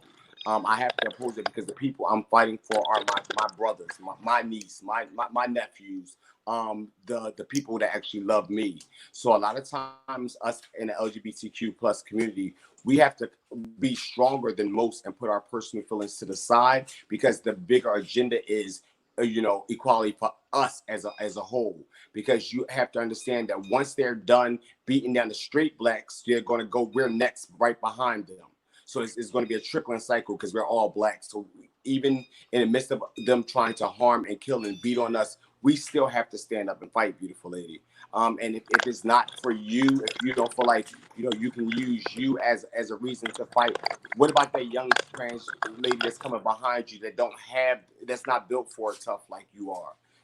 For me, I have to fight for that young gay man who may be more feminine and may not be able to walk down the street comfortably because they may attack him. So I'm fighting for him, and I had to come up and really sit down and humble myself to figure that out because I felt like you felt. I feel like you feel. Every day is a struggle for me to get up and fight for folks that I know would leave me for dead. I know they would. I know they wouldn't be out rallying for me. So it's a struggle for us, and I get that, but we have to look beyond that because the bigger picture is equality for all of us. And again, you have to find a push. You have to find a reason to push through the fact that the ignorance that these people have been taught is just that. The bigger picture is the people that come behind us. So, that's the only thing I kind of wanted to pinpoint because I feel like a lot of times, and I get that people say hurt people and all that jive. And, and a lot of times you guys will talk about things that are systematic and from the past. I get that, and I live it every day as a Black man. But a lot of times, when are we going to get to a point as a community where we stop using that as an excuse and we grow and we move on? Because we've been taught that that's been beating our heads for years from the womb. Oh, the Black man's getting held down. We get that. So as a Black community, what are we doing to do better? I just feel like as a community, we so quick to point fingers. We're always pointing, but we're never coming up with any resolutions. There's always excuses, you know, excuses as to why this happens to this person, excuses as to why this happens to that person. We get that. So what are we doing? What's next? What's like that? That's my question to the panel. What's next for us? What can we do to move forward? What can we do to make things better for our community? Because right now, sitting here talking about what happened in the past is the same thing that our grandparents did. It's the same thing our parents did.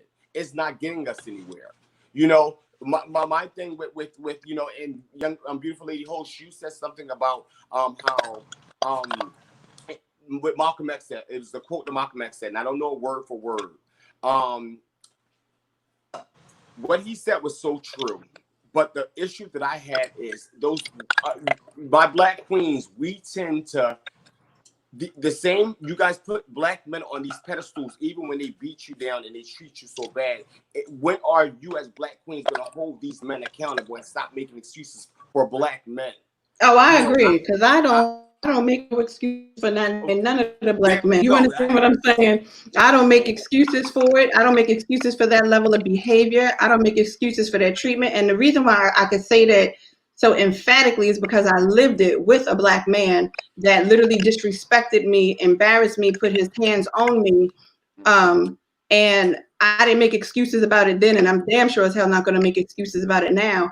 And the truth of the matter is that in order to push I think that sometimes in order to push something forward, we kind of unpack where it came from in order to push it forward to say, okay, listen, if we can finally identify the issue and the root cause, I'm big.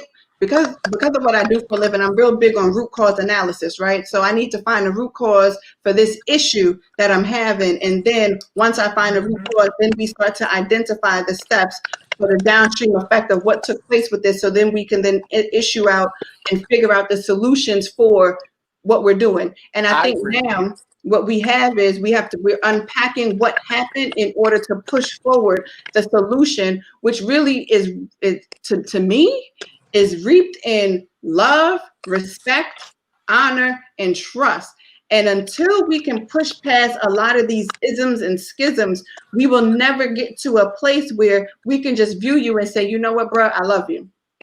Right? Because I think unpacking these same bags for years now. We've been unpacking the same thing we're discussing now. We've been unpacking them. But I think now we're getting more, I think it's getting more attention now because now people are willing to listen. And now we as a people, I'm not talking about outside, I'm talking about we as a people are now willing to listen. And we as a people are now saying, okay, now what do we need to do? So many Black-owned groups, right? Black-owned New Jersey, Black-owned International, Black-owned this, that, and the third, where people are literally coming together and we're pulling together our resources to do what? Support each other. Because one of the things that we had lacked was support of each other as a whole. And now we're in a place where we're saying, you know what? We got to support each other. We got to uplift each other. We got to encourage each other. You know, these are the things that we need to do in order to push past where we've been. Let's recreate Black Wall Street. Let's have our own. Let's build up our infrastructure. Let's build up our men. Let's build up our women. Let's even build up our children so that they can see that this is who we are. This is what we're about. This is this. That's the question, beautiful lady. Sure. How many of that included? How many of those people that you've seen in the groups included the LGBTQ plus community? Was that even a conversation? It was not. So again, it's the same thing that's been repeating itself over and over again. That the community will never be included unless allies like I don't know how you identify, but or I don't know how the gentleman identifies. But unless people start making it obvious and having these uncomfortable conversations, and I'm all for growth and I'm all for Black Wall Street. I've been talking about it since for eons. I'm for that, but it's going to take for people like you guys to use these type of platforms to make it uncomfortable for the heterosexual community to understand that we are a part of that community. We are a part of yes, you're Black and you're a part of the Black community. I don't. It sounds good. It does sound, and you know you're right, because it sounds good in theory, and in actuality, this is part of one of the things that we keep struggling with. And I think that that's something that we need to figure out as a people together. Why the hell do we struggle with including Black people? I don't care what your sexual orientation is. I don't care what your gender identity is. I don't care about any of that, because none of that matters. Truth be told, right? None of that really, it does not matter. It does not matter how you identify. It does not matter who you sleep with at night, because guess what? Who I sleep with at night don't matter to nobody else but me in this house. Hello. Right. Even if it is that good long body pillow, I don't care. I wanted to go ahead, Marcus. I would say I identify as a heterosexual male. But some of the things you guys were saying, I will put it like this. When it comes to grief doesn't identify of anything. Nope. You're gonna feel it. When it comes to losing someone, you're gonna feel it. As far as the community, even though I'm heterosexual, I work with kids. It's not gonna change. I don't care how you identify. What do you want to be when you grow up? I'm here to offer you a service, and I want you to be the best version of yourself, however you might feel that may be. Everyone that's heterosexual and don't agree with the lifestyle, don't hate the LG. Sorry, I get the letters mixed up. Everyone don't hate them, but some people do. And what is it that you have to agree with? And that's where I think a lot of us we're puzzled by. You don't have to, just like we don't have to agree with you being straight. Why is it that there has to be an agreement on what I do and who I do it with?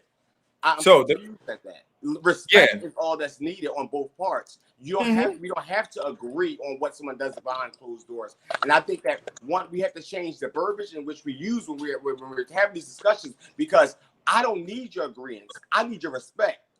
I don't even think that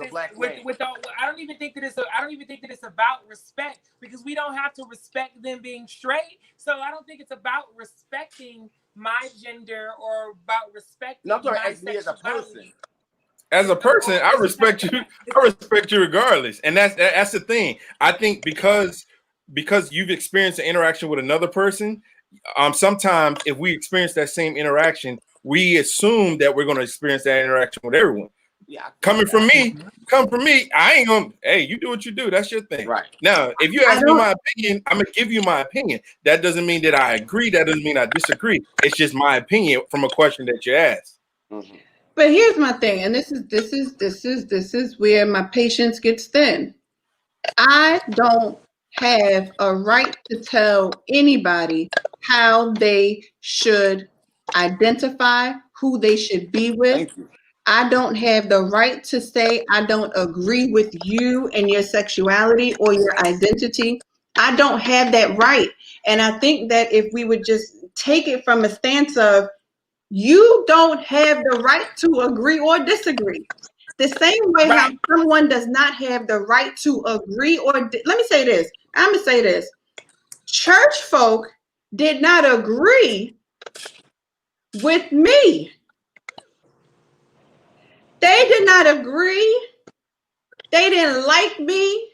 They couldn't stand me. I told somebody today, I said, when I was, really active in the church, I was an usher, I was an elder, I was a pastor, I was a minister, I was an evangelist, I was a prophet, I was the bathroom cleaner, I was a sanctuary cleaner.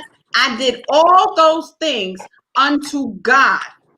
For the same people that were supposed to so-called love me, respect me, trust me, honor me, uphold me, encourage me, uplift me, keep me covered, don't uncover me, keep me protected, didn't do a mother effing thing for me when that shit hit the fan and that nigga put my head through that car window.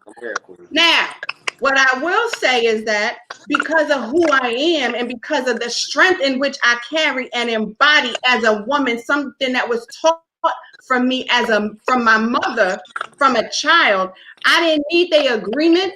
I didn't need their approval to do anything that I did. Some folks judged me from the moment I walked in the doors of the church. I had on my good Gucci boots, okay, and some leggings, and they said, oh, y'all better get your husbands How you judging me before you even know me? I don't even want your little raggedy men, first and foremost. Let's get that clear. Right. Okay? And it's the same thing that we tend to do as a whole, church and unchurched people as a whole, Right. to people who are part of the LGBTQ community, and we think that we have the right to pass judgment on them, and we do not. We don't have that right. That right was never given to us. And the truth of the matter is, if some of these folks would truly read their Bibles, they would understand that half of the way they acting is a complete abomination before Absolutely. God. But you want to hold up this one little banner to this one group of people, but we don't want to take a fact and look at ourselves. Guess what? You could be big. I don't like the fact that you fat. Mm-hmm. Right. That's gluttony. Right. Your shirt is a poly blend, good brother. That's a sin. Right. That That's is the sin. Well, there's a, Do you we eat all know shrimp? that- we all You know eat that shrimp. there's a When your hierarchy. wife's period We all know on, that are you there's- married, sir? Are you married? No. Why you gotta put my business out like that? No, I'm just saying. I'm not married. No, but I'm just There's saying, a there's so hierarchy. many other things that There's she's a absolutely right. hierarchy in There's place. so many other things that you could relate or you could say or throw around this is an abomination, but that's the first thing they go to. And That they do made it in me a way hot. to try to beat down and try to hurt or try to create a hell to put them in when people, we don't have a right as human beings to do so. So I mean, to that. Go ahead, Mark. I'm trying to figure out how I'm going to say it, I don't know. because I believe if you ascribe to a certain faith, you're going to go by their beliefs, and that's point blank. Period. If you don't, then you don't. I'll And have to disagree to that, Mark. I do too. I mean, that's fine. That's fine if you you're disagree. being led by a man. So as a man of God, you're supposed to do your own homework and do your own research as well. Right. You don't let anyone completely feed you, because again, these are human beings who have ego issues, who have pride issues as well. So Right. you have to take what's from God and have great discernment, because this gay man here has great discernment. This gay man here loves God, so I'm very aware of when someone's walking in the spirit and when it's flesh talking.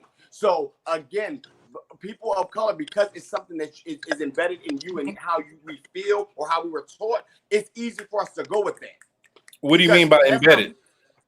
People have come. So when the pastor up there and teach about homosexuality and how it's this, that's easy for us to go back at our children, go back at the LGBTQ community, because we internally, that's how we feel. So it's easy for us to go with it. But if something that's affecting you or your household, you would second guess it. So That's I'm not going of to say. God. So I'm going to say to that, every parent has a right to raise their kids the way they want to raise their kids. I understand you may have been discriminated against, but if you have okay, so maybe not you, but the way you put it, it makes it sound like whether it's general. If a parent's going to raise their kids and they're going to say this is what's right and this is wrong based on their faith, that's their right. I can't take that right from them. It don't make it right though. It don't make it's their right. It's their right. They're the parent. But that goes back to what the young lady in the purple said earlier.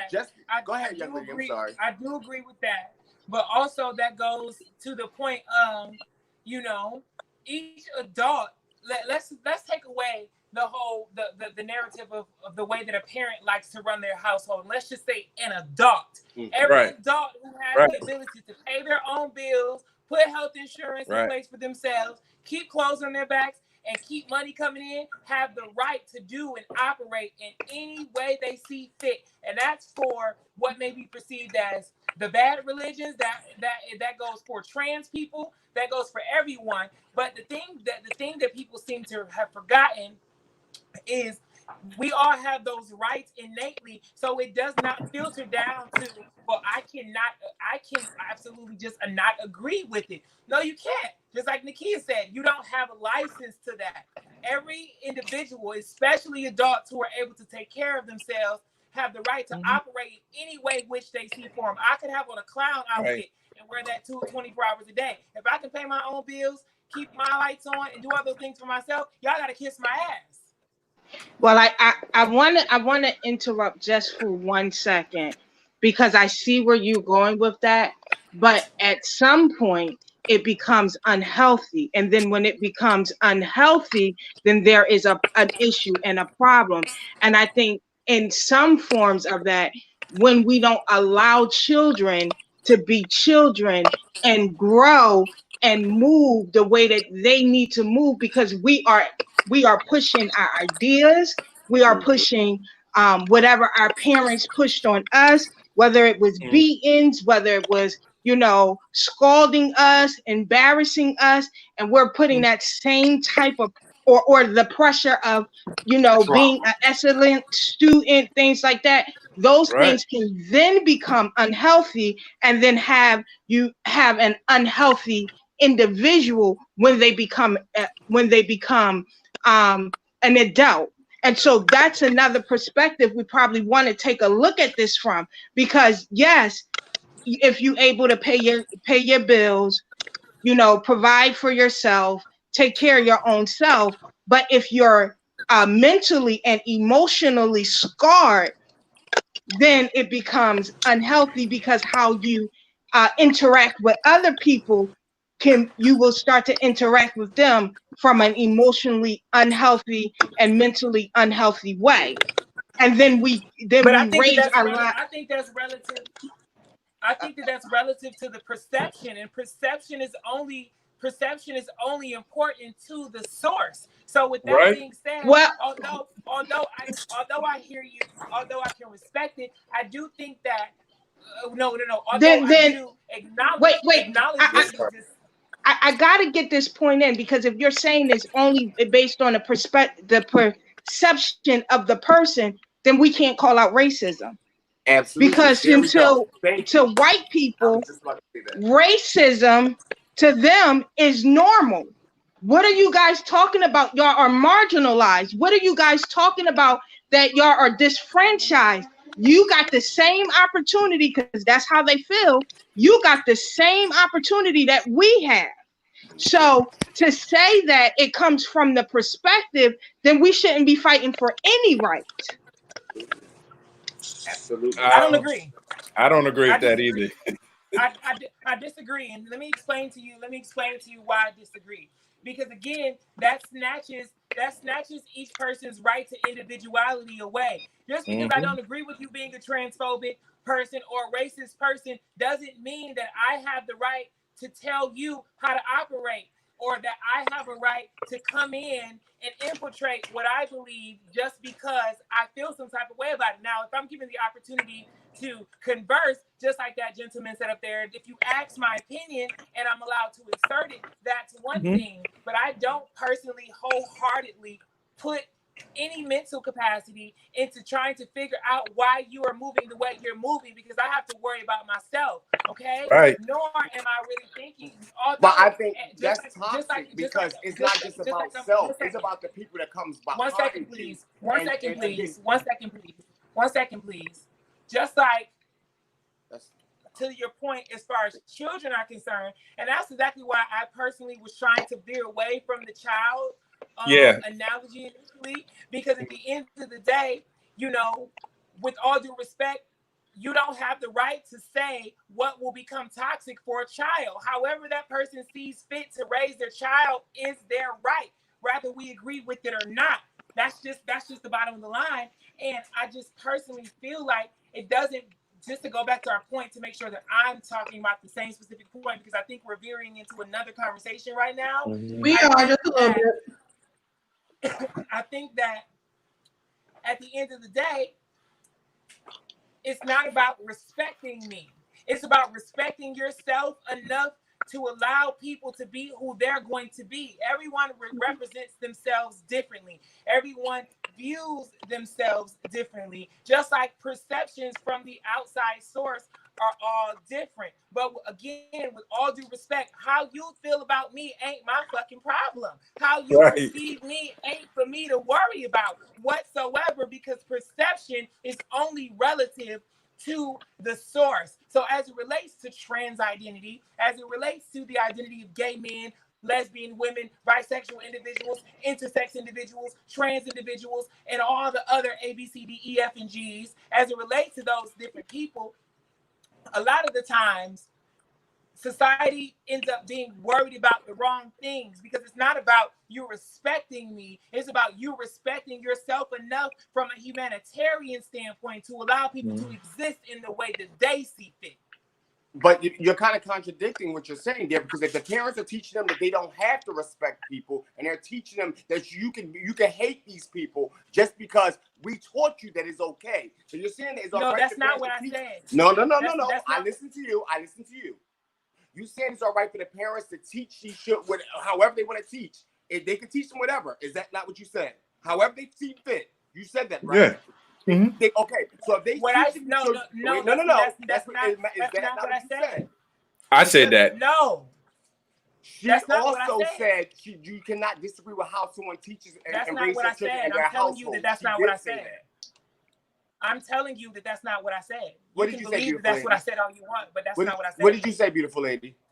I said adults who have the ability to take care of themselves have the right to operate in any way they see form. I didn't want to touch the children part. No, I did not want to touch children in the way that people.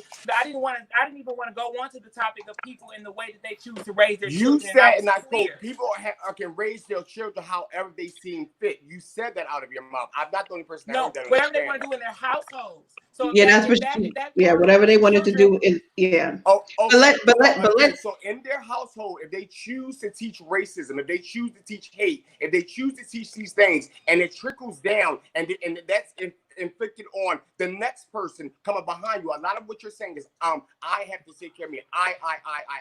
See, I think we're two different. I don't know if you're an advocate or not, but see, my advocacy is beyond me. It's for the people. It's for my transits, what I've lost, the ones that I had to go to, the funerals I had to go to, the ones that I had to help bury. It's for them. It's for the gay little boys behind me. So yes, I have an issue with someone's teaching hate in their household. Yes, I'm passionate about that because, again, I buried a number of friends. So it can't just be about I. So the reason why I take my black gay self out and I protest side by side with men that hate me is to protect them. Because but I also it can't be about an I. If it was just about an I, none of us would be here trying to come up with a resolution because we would just think about ourselves. You have to understand perception. Perception does not. I've always been one to say this, and I said the perception is truly based on how you view things in your mind and how your mind chooses to perceive things through your senses. That's perception, right? Mm-hmm. So raising of a child to hate is not based on perception, because that's not teaching something through the natural senses. That's not a natural sense. That is just something that is literally taught. And at the end of the day, if we're here to educate, I'm here to say that the way in which you are teaching is incorrect. And I can state that and state that with surety, because anytime you teach anyone to hate, anytime you teach anyone how to be a bigot, anytime you teach anyone how to be a misogynist, listen, a lot of these things are taught, and it's taught through time as well. That is incorrect, which is what we are actually fighting for today. We're saying this system that was taught to us is incorrect. This system in which we came up in is incorrect. We have been trying to fight this system for so long. I mean, I can remember us trying to fight to change history books so that we just wouldn't read about Martin Luther King. You know what I'm saying? Every time Black History Month came around. So there are a lot of things that we have truly been fighting against to change the teaching. So I don't think there's anything wrong with changing teaching, because we do need to teach more tolerance and more acceptance and more love, because we don't have that. And that's where a lot of this is stemming from, is truly a lack of tolerance, a lack of acceptance, and a lack of love, a lack of kindness, a lack of humility. Like we don't know how to be patient with one another. We don't know how to say, you know what? And it's not an agreement. I just might not like it because it don't seem right to me. But you know what? I still love you. You my brother. You my sister. You my dog. You this. And you know what? I'm rocking with you and I'm a bang with you because of the fact that I don't want anything to hurt you. I don't want anyone to hurt you. I don't want anybody to harm you. And until we get that's like the basic of the situation. And it's like until we can get that on a mass level of just straight up, yo, I don't care about any of this extra stuff. What I care about is your life. I care about your life. I care about the fact that you should be free to walk down the street without being afraid of someone trying to beat you up, without being afraid of someone trying to murder you, without being afraid of someone trying to discriminate against you, without being afraid. We should be free enough to be able to do that. We can't call ourselves so-called in the United States of America the leaders of the free world, and we yet still hold people in bondage. That's It's wrong. because you think about other people outside of yourself, beautiful lady, and that's what we need to do. You don't think about just self and what's good for you, because if not, you would just be focused on you. And that's my point. We cannot go into this just thinking about ourselves. But I think that's part of the reason why we're having this discussion, because it's really not about self. It truly is about the whole, because it's about, truth be told, this is such a taboo topic for a lot of people because they don't like to discuss it. They don't like to talk about it. They don't like to even bring awareness to it. And I said, one of the things that what I'm not going to be afraid. That's why this is called the muzzle is off. Like, I'm not going to be afraid. I'm not going to be ashamed, and nobody going to punk me into silence because you think that something that I'm just saying that you think that some things we just should not talk about. That's not happening, not over here. And I find that it is important that we do bring awareness to this for the simple fact that you're a human being. We are all human beings, and we deserve life. Period. I want to speak to something really quickly, Nakia, that the gentleman next to me said. So just to be clear, I'm doing this for me. I'm doing this for me, okay? And the viewers don't have to agree with it. The other panelists don't have to agree with it. But I fight for these rights for my safety. I fight for these rights for me. And of course, there are going to be young trans girls behind me, and young gay men behind me, and Black people behind me who are able to benefit from it. But I'm not fighting for anybody but me, 100%.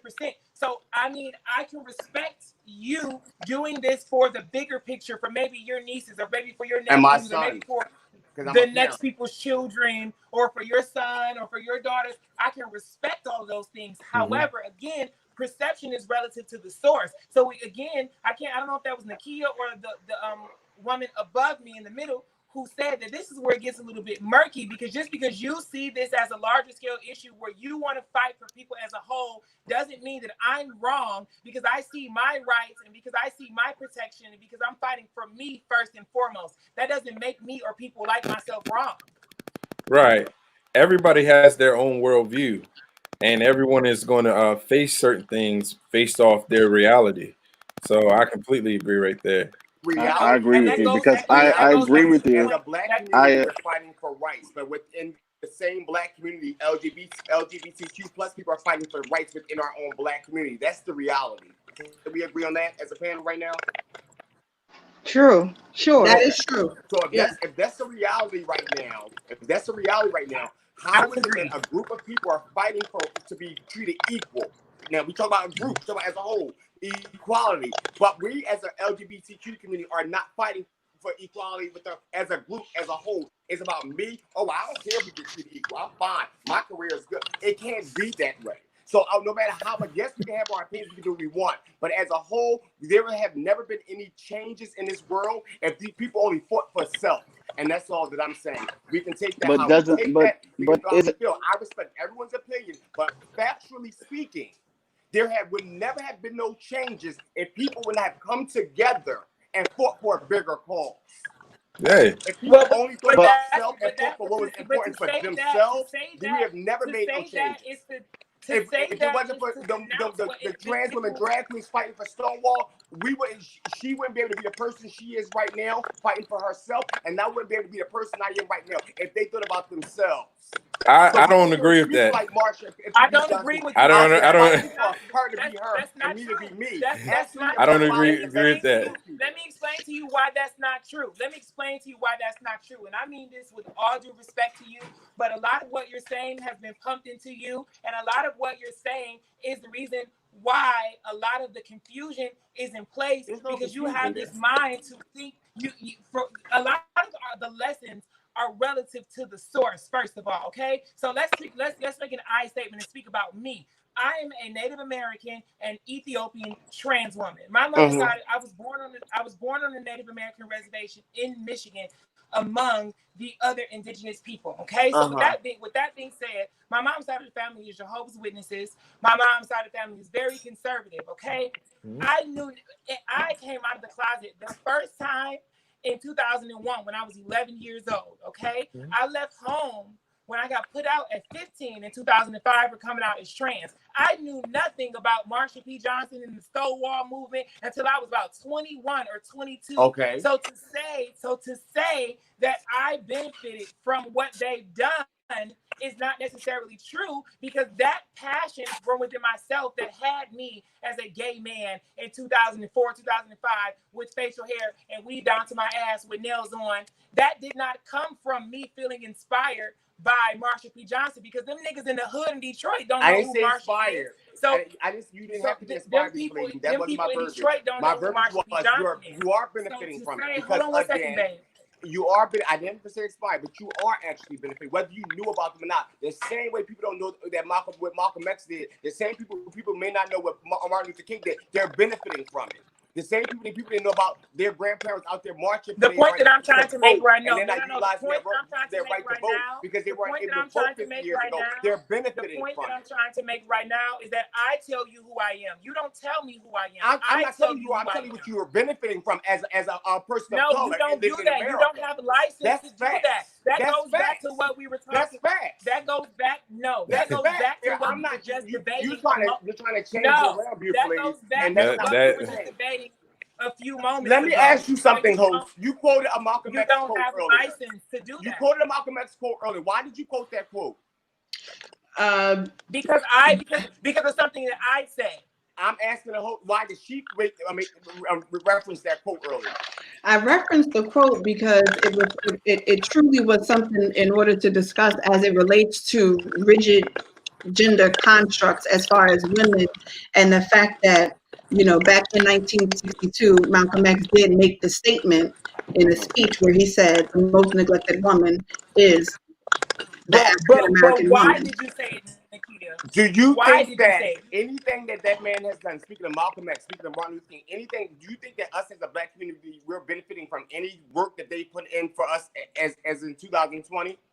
Definitely. Okay. So, which goes to my point.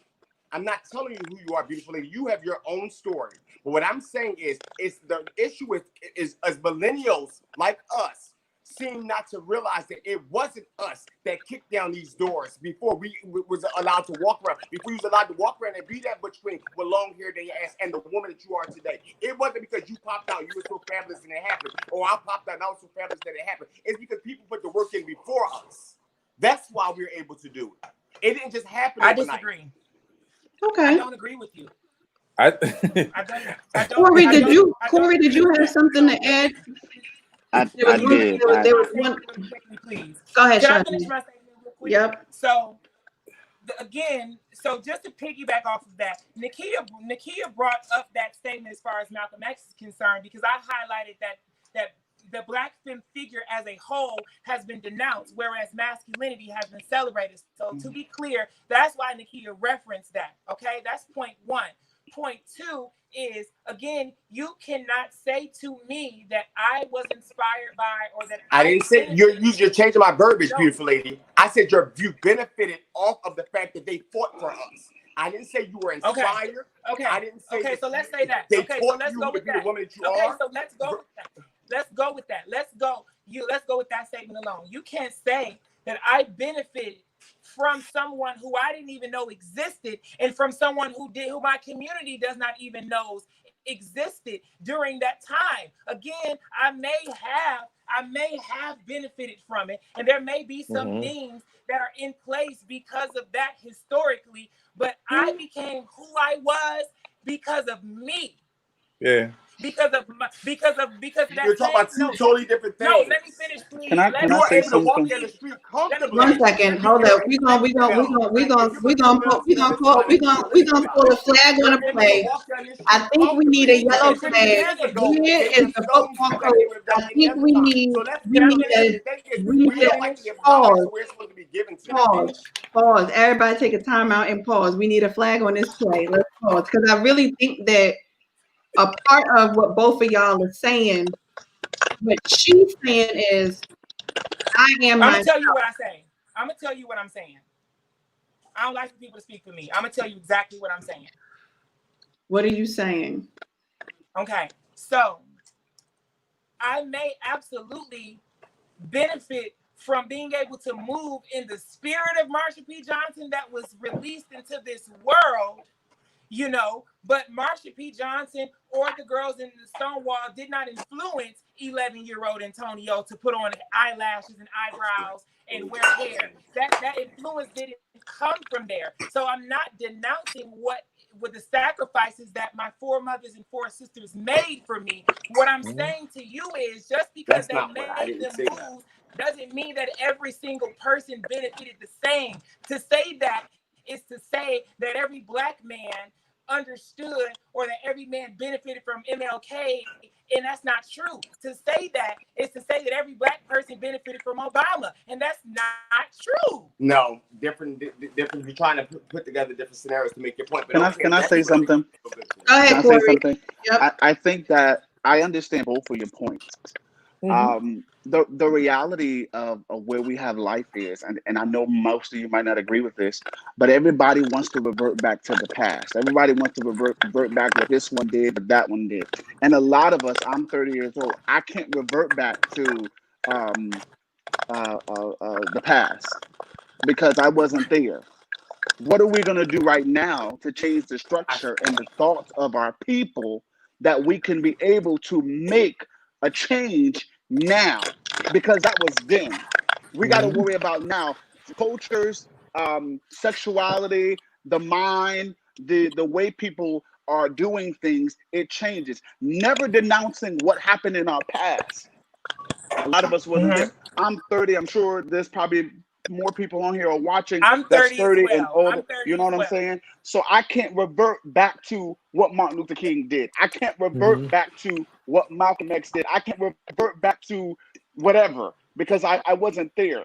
But what I'm going to do now as a heterosexual Black man who is learning to accept people for who they are, not because of a belief system that tells me or that muzzles me or that says, well, this is wrong because of this. I want to understand the mind and the heart of people, as my best friend said, to learn to love, because that's our problem. I got to hate you because of the color of your skin or because you are with a crowd of people that, number one, you had nothing to do with because you don't even know what happened back then. You have to deal with what's going on today, and we don't have the inkling of the knowledge to even go past or what happened back then. You understand what I'm saying? Yes, we came a long way. I talk about it to people who's been there, who's been through Jim Crow and all that other extra stuff. I talked to my godmother who was 81 years old, my mother who was 81 years old, who's seen that stuff, who's been there. But what are we doing now to change the culture of learning to accept people for who they are? Like I said last week, and I'll say it again, as a preacher, as a young man, there's just some things that I've changed my perception of how I view things because it's not the way that it used to be. Too many times we walk around here on earth. You know, has anybody ever seen the movie Pose? Well, the show Pose. Yeah. You ever seen that? Of course. Okay. I watched that. My friend told me to watch it, and of course, with my church mind, I'm not watching that. But I sat down and I began to watch season 1, season 2, and I'm trying to catch up on season 3. Right. But it's like it changed my perception. I'm from New Jersey. I went to New Jersey for a trip on the week, you know, a couple of months ago, a while back. And a lesbian woman sat by me and began to tell me her story. And of course, as a preacher, you want to rebuke, you want to cast out, you want to. I don't know why you keep saying but as a preacher, because as a preacher, you should not want to rebuke or cast out nothing because I'm someone's telling talking you their about story.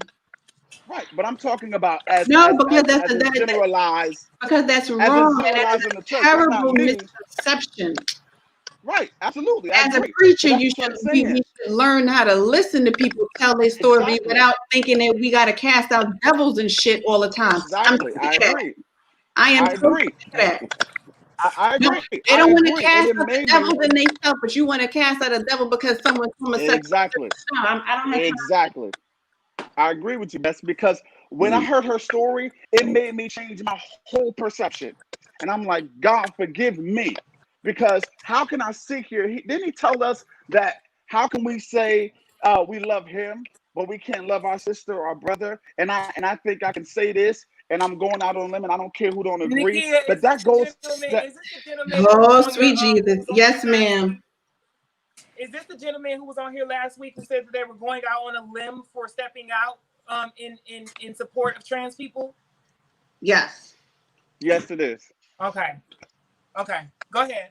So at the end of the day, I'm putting it where it's like it changed my whole perception. It changed my whole perception of the way I think and the way I view things, of loving them for who they are because they're human. Seeing them getting beat and hurt, that's wrong. Just because they want to be who they are, let them be. Love them, support them. I'm in 1,000,000% support in the LGBT. I don't have to be one. I don't have to whatever case may be. I love them. Period. So what Okay, can we do now to learn no to disrespect. accept? Your verbiage. One second. Yeah, that verbiage is. Triggering. Yes, it is. It's triggering. Say it again. You keep Say referring it to again. people as them. I love them. Them. If they want to be, and then if they want to be who they are, it's like little triggering things that you're saying. And I'm trying to hear you out. And I appreciate you, for hearing us out. But I think that if you're going to learn to love people, you have to refer to them as people. Well, Okay. I And not apologize. them I and they apologize. and it. I That apologize. takes the Well, verbiage. the LGBT No, community, they're people. because You don't have to. You but don't have the to use reason, that. People. well, then if they're people, then why do we have to sector them as the Because as a LGBT? black community, y'all separated us. Because y'all church people have chased us away so much. Y'all separated us. Y'all I taught wouldn't. I don't agree with that. Y'all taught in the church. I don't I'm gonna agree. send I you don't videos agree after with that. video of them casting children out of churches because of how they were dressed, instead of loving on them and teach them if that's because that's what God tells you. Let So me say you don't this. have to agree. Let me say this, because the truth of the matter is that it has not always been acceptable in the church to be openly gay. Right. It has not been acceptable in the church to be openly trans. I never forget one day in church, the good trans couple came in there, and the preacher got up there and said, "You might be dressed like a woman today, but God gonna change all of that." And I was like, "Oh, how you know? How do you know that?" But I think that we have to be very careful with how we use certain words. And I'm going to say this. Anytime you hear me address anything, you never hear me say, I'm going to go out on a limb and say this. You want to know why? Because there is no limb that I'm on. And I'm not on a limb because who I am at my core says that I am love, right? Who I am at my core says that I am peace. Who I am at my core says that I am humility. Who I am at my core says that I am kindness. Who I am at my core says that I am long suffering. I cannot walk around here acting as if I have the fruit of the spirit, and then I want to sit up here and say that, but for this group, I'm in a go out order, on the limb. yeah, you can't. There is no limb I don't there. want Well, the reason why I say that, Nakia, is No. because Understand. the reason why I say that, and I say Hold that, up. Pause. I don't One say that second. in a One place, second. in a One place second. of, like it's just like I don't say that. that verbiage is ridiculous. I don't say that in the place of hatred or things like that. I say that because the church is not talking about this. The reason why I say I'm going out on a limb, because I'm doing something that the church ain't doing. The church is not going to sit on a panel and talk about this, because this is the That's church. not going I out on a limb. rebuke it in the name of Jesus. Man Hold on, of God. hold So on. again, your I'm verbiage going out on a limb is problematic. What you're the doing problem is that the great, church, but how the you're church, presenting it is problematic. Hold up. Everybody take a church, break. Marcus, you got your hand up. So And then after Marcus, then Gail, because Gail has her hand up, even though she's not on screen. to that, the verbiage. For some of us, we are out on a limb. What do you mean? We're out on a limb on our understanding. We don't understand certain things. We don't understand certain concepts. We don't understand certain sexualities. That's why we fight against it. Again, you might not feel that way, but from the other person, it's the same thing. It's like, oh, well, the way you're speaking to me is I that you need to change that. Like, well, the way you responded to me, I want you to change that too. You're both right. Neither one of you are wrong. It just he's just saying I'm going out on a limb. Maybe that's something that he don't. For those people, I understand. I understand. For those people, I understand. That was very problematic. It might not sound. People. I understand. It might not sound well to you, but it also sounds like it might be a point of conflict for someone addressing it too. Just and I said this earlier. Sometimes we respond to people based off our interactions with others. Somebody might have said something that is true that devalue you, or said something that made you feel a certain way. I don't think that's what he's saying right now. What I think he's saying right now but you're thinking from a hetero perspective. No, I'm not thinking. I'm not thinking from no perspective. I'm not thinking. And your response says your response right now is showing that you're responding based off how someone else responded to you. I don't know you. I think you're. I'm taking it, and I'm telling you. I'm saying based off the behavior that you're displaying. Now, I'm an aggressive. I speak aggressively. I think right, and so do I. But I also understand. I understand. I also understand that if I want to be heard, that aggressiveness ain't good for me. I have to learn to turn that back so I can be able to speak as well. Because I don't have a problem with what you're saying, and I don't have a problem with what he's saying. What I'm saying is, he's speaking from where he is, and you're trying to bring him to a place where he's not. That's not fair. You have to give him understand that. I think what he's basically trying to say is that sometimes the way we say things can be triggering to other people. So it's bringing awareness. Yes, bringing awareness to a trigger, because that's not the first time that this trigger was actually brought up. You understand what I'm saying? And also the trigger comes, we have to understand, anybody that suffers from anxiety, there are certain triggers that people that have anxiety suffer from. And when you don't know that something is a trigger, and then you bring it to someone's awareness that this is a trigger, it's so that you understand. And it's not and let's be very clear, it's not a trigger to him per se. It's a trigger in general to an entire community. That's what he's speaking towards. He's speaking towards a community. He's not speaking directly for himself. And as one who is on this panel, and he's saying, I'm openly a homosexual male, what he's saying is, I'm speaking to you so that you can understand that as for our community, this would be very problematic, and it would be very triggering, because what it sounds like is what you're basically saying is, I need to disconnect myself from this. So I'm going to go out on a limb and say this, because this is not acceptable in the realm and in the space in which I live. So I'm going to go out on a limb and say this. Where I'm saying is, there's no limb there. Because if you're going to say it, then just stand 10 toes down and state what you're going to state. You understand what I'm saying? Like, but what I don't agree. And I can understand why you don't agree, because like you just said, that's not where he is, which is perfectly fine. So I was about to throw that in there as well. Yes, the other side of it is a fact of, if that's not where you are, then you don't go out on that limb, period. Right. And if he can't go out on that limb, if he can't go out off that limb, then you can't expect him to understand, which means if he responds a certain way, you shouldn't respond a certain way at all. Nah, but I think okay, so if you're going to have that stance, it goes both ways. Yeah, but here's but I think I'm ready. Can I say this? Can I say this? David, Kay said, because he ready. I'm gonna need you to not be ready. Don't be ready. Don't be ready. Bro, calm down, bro. You know what? Hold up. You know what? I'm about to give you some water. I'm about to give you some water. Calm down, bro. It's not about going down. No, I'm telling y'all. Being hurt. He's just playing. Oh, wait a minute. Gail did have something to say. I wanted to turn it over to Gail, because Gail did have something to say. I wanted to go back to your definition of perception. And I think one of the things that we have to understand about perception, even though perception is how we view the world from our the lens of our senses. from the lens of our senses, those things was taught to us, whether it was good or bad, when we were younger. And so we embodied what we saw growing up. And that's something that we really have to be in tune with. We have to tap into that.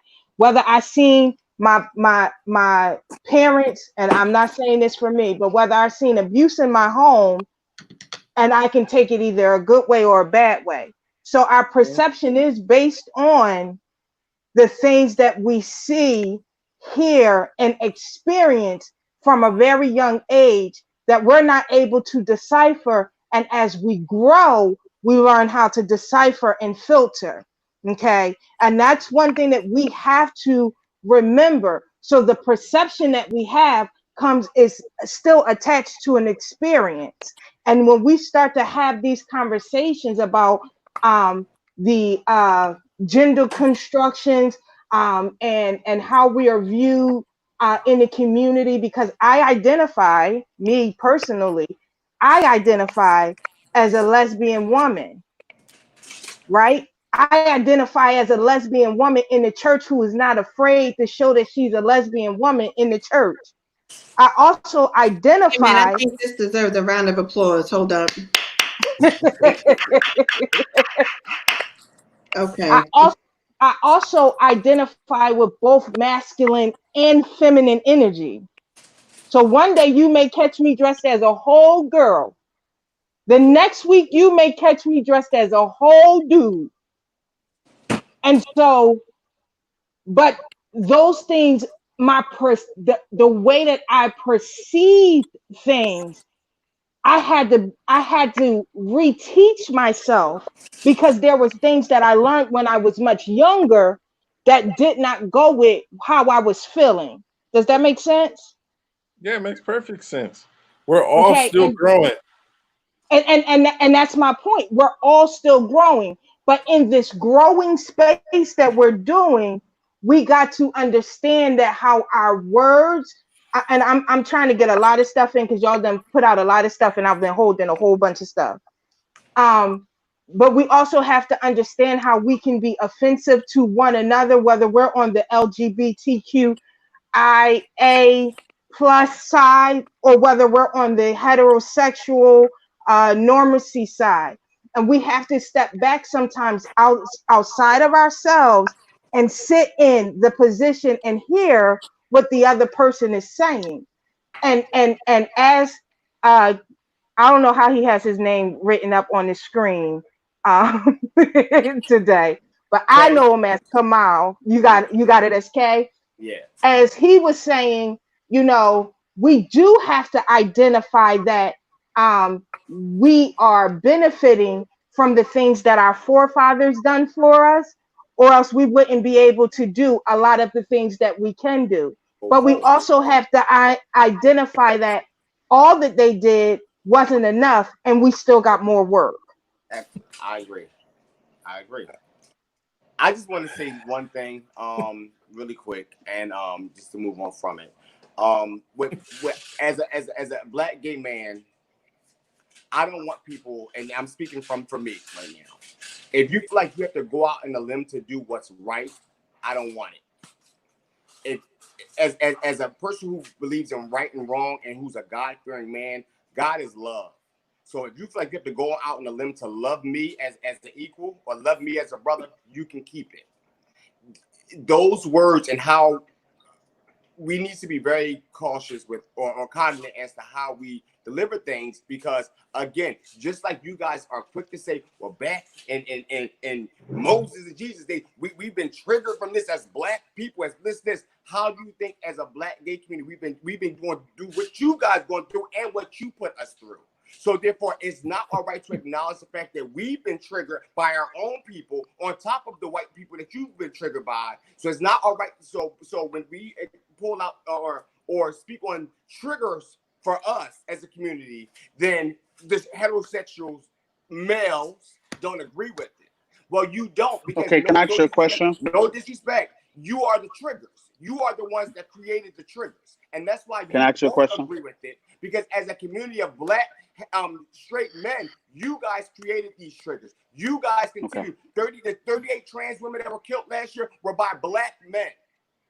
Okay, can I ask you a question? Like this is the past. This is can I ask you still a going question? on. It's been 5 this year by black men. Can I ask you a question? Yes, sir. So with me, the way I talk, and there's sometimes I get words misconstrued, I get words messed up, or I say things wrong.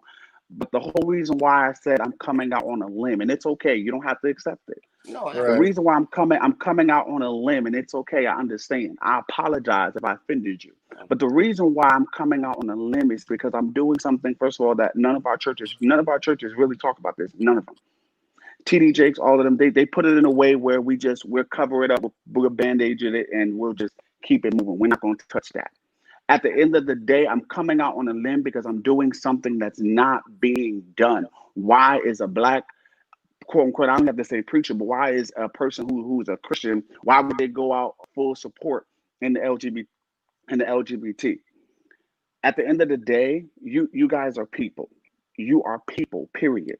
So it doesn't matter putting you in the LGBT, putting you in the specter. You are people. You have blood running through your veins. You have a heart. You have feelings. You have emotions. I understand that.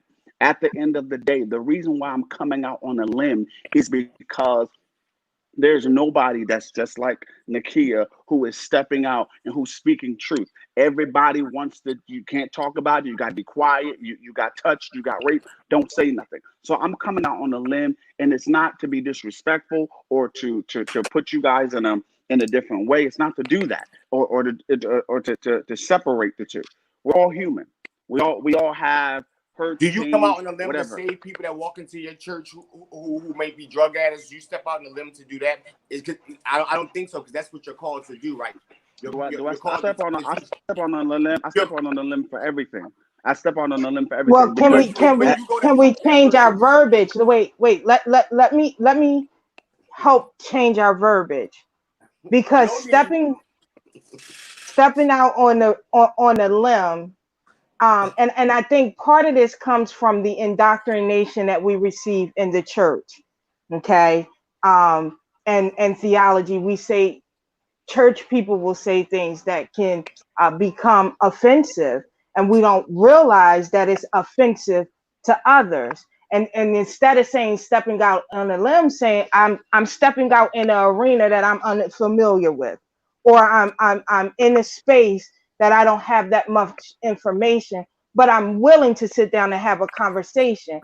And that's what he's trying to say, is that he's willing to have a conversation with in a space that no one else, and I'm not going to say no one else, because I know there are churches out there that having conversations like this, but that many church facilities, buildings, congregations, those types of things are not having the conversation. Either they're ignoring it, or they're Bible thumping, as we would call it, beating people over the head with the Bible. So what I would extend to you, Corey, is to just change your verbiage, as saying something like, I'm in an arena that's different. That this is not something that is done always by the church people. This is not an area that is explored often by the church community. And that's giving the same thing, that's relaying the same message that you're trying to relay, but it's not being, oh, I'm stepping out on a limb. But can I say something really quick, girl? Because you know what, I get that, but I feel like a lot of times we make excuses for black men, because this beautiful lady up here has also walked in the same shoes as this man. Of course, everyone has their different paths, but she's a God-fearing woman, and she does God's work. She's not once did she come up here and say, "Oh, I'm stepping out on limb for people." She said, "People." Oh, but not. Do you realize? Wait. Do you realize that we're two different people? And the way she talks, I don't talk. And hold on, but wait a minute. Wait a minute. You guys both do God's but this is the thing. God is I think love, as God is love. But wait a minute. Right? Can I just say this? Just say this? Because I thank you for saying that, because my friend, she gets on me all the time, the words I use, and it's because of my upbringing. It's because of the way that I've been brought up. So what you just, I don't even know your name, the lady Kay. that Okay, just call spoke. me I Kay. don't, Call me Kay. Call me Kay. Oh, that no, was the Gail. lady. Oh, That was The lady. Gail. Gail. Thank you, because I can change my words, and because I'm stepping into an arena that I'm still fresh and still getting to know, still doing Right. my research, still learning. So Right. yes, thank you for changing my verbiage or my words, because I know that I can say some things that's off the rocket, off the wall, but Yes, he can. it does not mean that I'm trying to hurt. It's just because my Mm-hmm. passion or the way I feel about something. And I agree with my brother. Just because someone says something, you cannot perceive it just to be something. If you don't understand, you ask a question to get I an comprehend very understanding, well. and But don't you, the and same don't way you're supposed to. and No. So I'm supposed to ask questions based on how you word your stuff, but you, instead of you taking a step back and checking with how you I'm about to get but Kay sir, some water. No, hold on, no, sir. absolutely You not. You got me fucked the up. the No, lady that not just spoke, happening. the Not lady happening. that just spoke, Like I she didn't said, come at I me. read She the hold Kay YouTube, on, said, hold on. She didn't come at me I read all the YouTube, hard and I'm still and gonna all of stand that out other there and stuff. fight for my black straight brothers that's Go getting ahead. killed. Because again, Right I'm ahead. built for a tough. I'm still gonna stand in solitude and fight with you. But at the end of the day, I don't need nobody to give me no pity, anything. I'd rather you keep that bullshit. Trying to give you no We've pity. been fighting, and we've been doing pretty Lord well help for us ourselves today. all this damn time. And honestly speaking, I don't want someone to. If you're gonna not do it because that's what your heart tells you to do, and because your verbiage is so fucked up, and that's bullshit. And this is the thing. We always make these excuses. And this man sitting here in agreement with this bullshit because he agrees with it. Again, I'm for understanding. I'm for having a great Wow. conversation. You're But being at the very end of the day, disrespectful. I call a spade You're a being very motherfucking disrespectful. spade. And this is a spade. That's Period. not that's not a You're spade. being very disrespectful. That Thank you. These, that again, here it is, a Thank woman. you. This is why they say the man is supposed to be the head of the household, but it's going to take women, and I promise y'all, it's going to take women to bring this community together. Because But that's there's your gonna be no perspective. way, there's Right. going to be That's no your way, perspective. there's going to be no way it's going to come together with people thinking it's okay for them to deliver how they deliver when you guys are the trigger for many of the things that's happened amongst the black community and the black LGBT community. Let me- It's the black straight man. So therefore, it's all right for y'all to say what y'all want to say and how you want to say it. And I'm supposed to ask questions? Fuck out of here. I'm not asking a motherfucking thing. I've asked questions for many years. I've tried to understand for many years. Those days are the fuck over. and you know, now, let me say, I'm let me say this. One of the things this is the thing. So what he's being is not necessarily disrespectful, but what he's being is extremely passionate concerning how it feels when you feel and you have lived a life of being considered less than, not equal, not a part of, disenfranchised, different, and all the other little adjectives that we could think of. And what I will say is that for Corey, like Corey said, he and I have had plenty of conversations, even when he goes live on certain topics. And I'll be like, Corey, why did you say that like that? You should have just said it like this, because that can be perceived this way, that way, this, and the third. It's not necessarily a cop-out in his instance. Now, I will say that in some other people's instances, it definitely can be a cop-out. You know what I'm saying? Because some people actually, use certain terminologies and they use certain verbiage because they mean to do it in the way in which it is stated. But what I do know, just based on Corey's character, is that's not necessarily his character for who he is. I can definitely speak for that. But what I will also say is that's why this platform was developed, because it's actually a sounding board, and it's actually a platform that is used to educate everybody concerning everything that we honestly truly do need to discuss. Because he might not have never, if this didn't happen today, he would have never known that using that type of terminology can be a trigger to an entire community. And also the fact that when we stand in agreement with that without fully understanding the actual trigger, that's like, I had literally suffered from anxiety. Certain things trigger me. Now, if you sit up there and you agree with my trigger, now I got a problem with you, because now you're about to catch this smoke because you're agreeing with a trigger. And I'm telling you, it's triggering. This is upsetting me. This is causing my good anxiety to rise, and I had to drink some water and count and try and do something to calm myself down. You know what I'm saying? Listen, calm myself down or whatever, because it just triggered me. So I just think that, you know what I'm saying? if we would stop trying to justify, we fall into a category where we attempt to justify something where someone is saying, listen, this is problematic. This is an issue. If we just stop trying to justify it away with, oh, this, that, and the third, blah, blah, blah, and begin to open up our ears and open up our eyes to see and to understand what is actually being stated, we wouldn't even spend the last 15 minutes on this. Right. That's all I'm gonna say to that. We're gonna spend this will always come up when people fail to hear the other side. Even if a person don't agree, the person just don't agree. We can't be aggressive in our conversations or in how we approach a conversation. Now, if you're saying, "Hey, I hear what you're saying, sir," but the way you're saying that, sir, I find that offensive. That's cool. You gotta understand, everybody has trauma. Everybody has triggers, and I don't discount anybody's trauma or trigger on here. But if we were to go that way, if we start talking about drugs, Corey, if you don't, yeah. if we would go tit for tat, or based off our traumas, we're all triggered by something. Everybody has a trigger that look. You said aggressive speech. I'm the same way. But I can't be that way if I'm trying to find an understanding or a common ground to where one, I can hear you and go back and think about it.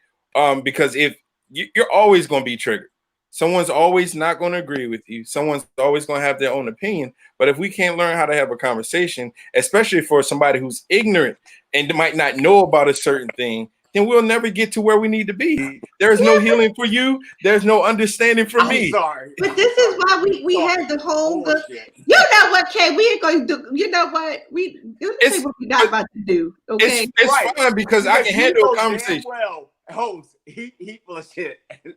Okay, you can say that, but you're talking to you're talking to a person. You know why I feel like it's bullshit? Because at the end of the day, we're talking about what we're talking about. Yeah, it was created by the heterosexual man. The Are you trauma sure? in which we're speaking about. Wait a minute.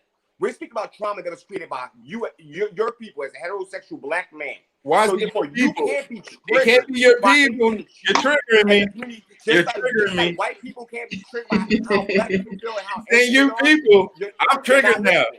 Yeah, because again, that's what you just did. That's intentional. That's intentional. I think it was intentional. You know what? Well,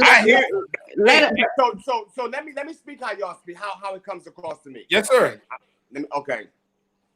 So as a black heterosexual community, the community in which you guys reside in, you have created this sense of hate, this sense of fear, this sense of not belonging amongst the. Is it just me or did he go on? I'm sorry. No, he's still on. Corey, mute your phone. Hello. Amongst the LGBTQ community, you guys have created the division. You guys are the ones beating. You guys are the ones attacking. You guys are the ones killing us. We're not killing you. We're not attacking you, and we're not harming you. It's my trans sisters that are being killed. Name one of them. Since you're all about equality and bringing people together, name one trans woman. 38 of them that was killed, good brother. Name one that was killed last year. I'm gonna tell you this.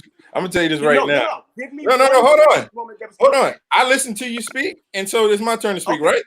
It's my turn to speak, right? I asked you a question. Okay, cool. I'll wait till you finish. I'll wait till you finish because I like this kind of talk. I like this kind of talk. I'm gonna tell you, I probably don't know none of them. You want to know why? Exactly. You want to know why? Because hold on. Because you can't make me responsible for what somebody else did. I don't know them. Again, I can make, but I also can make you aware.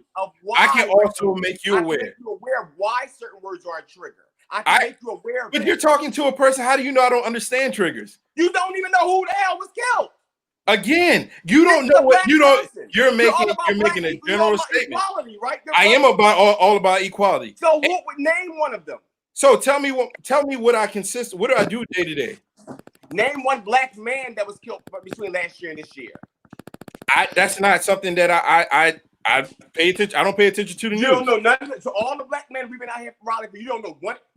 see, again, I like to have conversations with people who are really like. This is why we have to again, and here knows at least Trayvon Martin, one of their names. You know, I know their names, but you're trying to paint a picture. I'm not going to give into the picture between the community. This is just that. But here's what I don't. Here's what I don't. But here's what I. But here's the thing that I. Like it's nothing.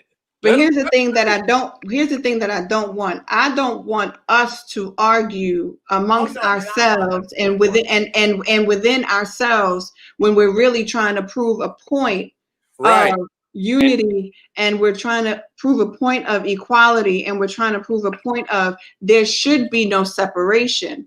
But if we're arguing amongst ourselves, then that further what we're doing is we're furthering the narrative of the separation. And it's obvious, beautiful lady. But here's what I'm saying, right? It's obvious based on certain information and based on certain ways in which we communicate, and it's obvious based on the information that we don't have, right? Because the truth of the matter is, I can name Trayvon Martin, I can name Tamir Rice, I can name Sandra Bland, I can name Corinne Guines, I can name all those names off the top of my head, but I literally had to go to Google and find the names of the transgender people that were murdered. And why? Because it's not widely televised, it's not widely known, and I wouldn't even think to have even researched it had I not had to prepare to discuss this today. And when I began to look at it, and I'm like, why don't we hear about this? We rally. Right.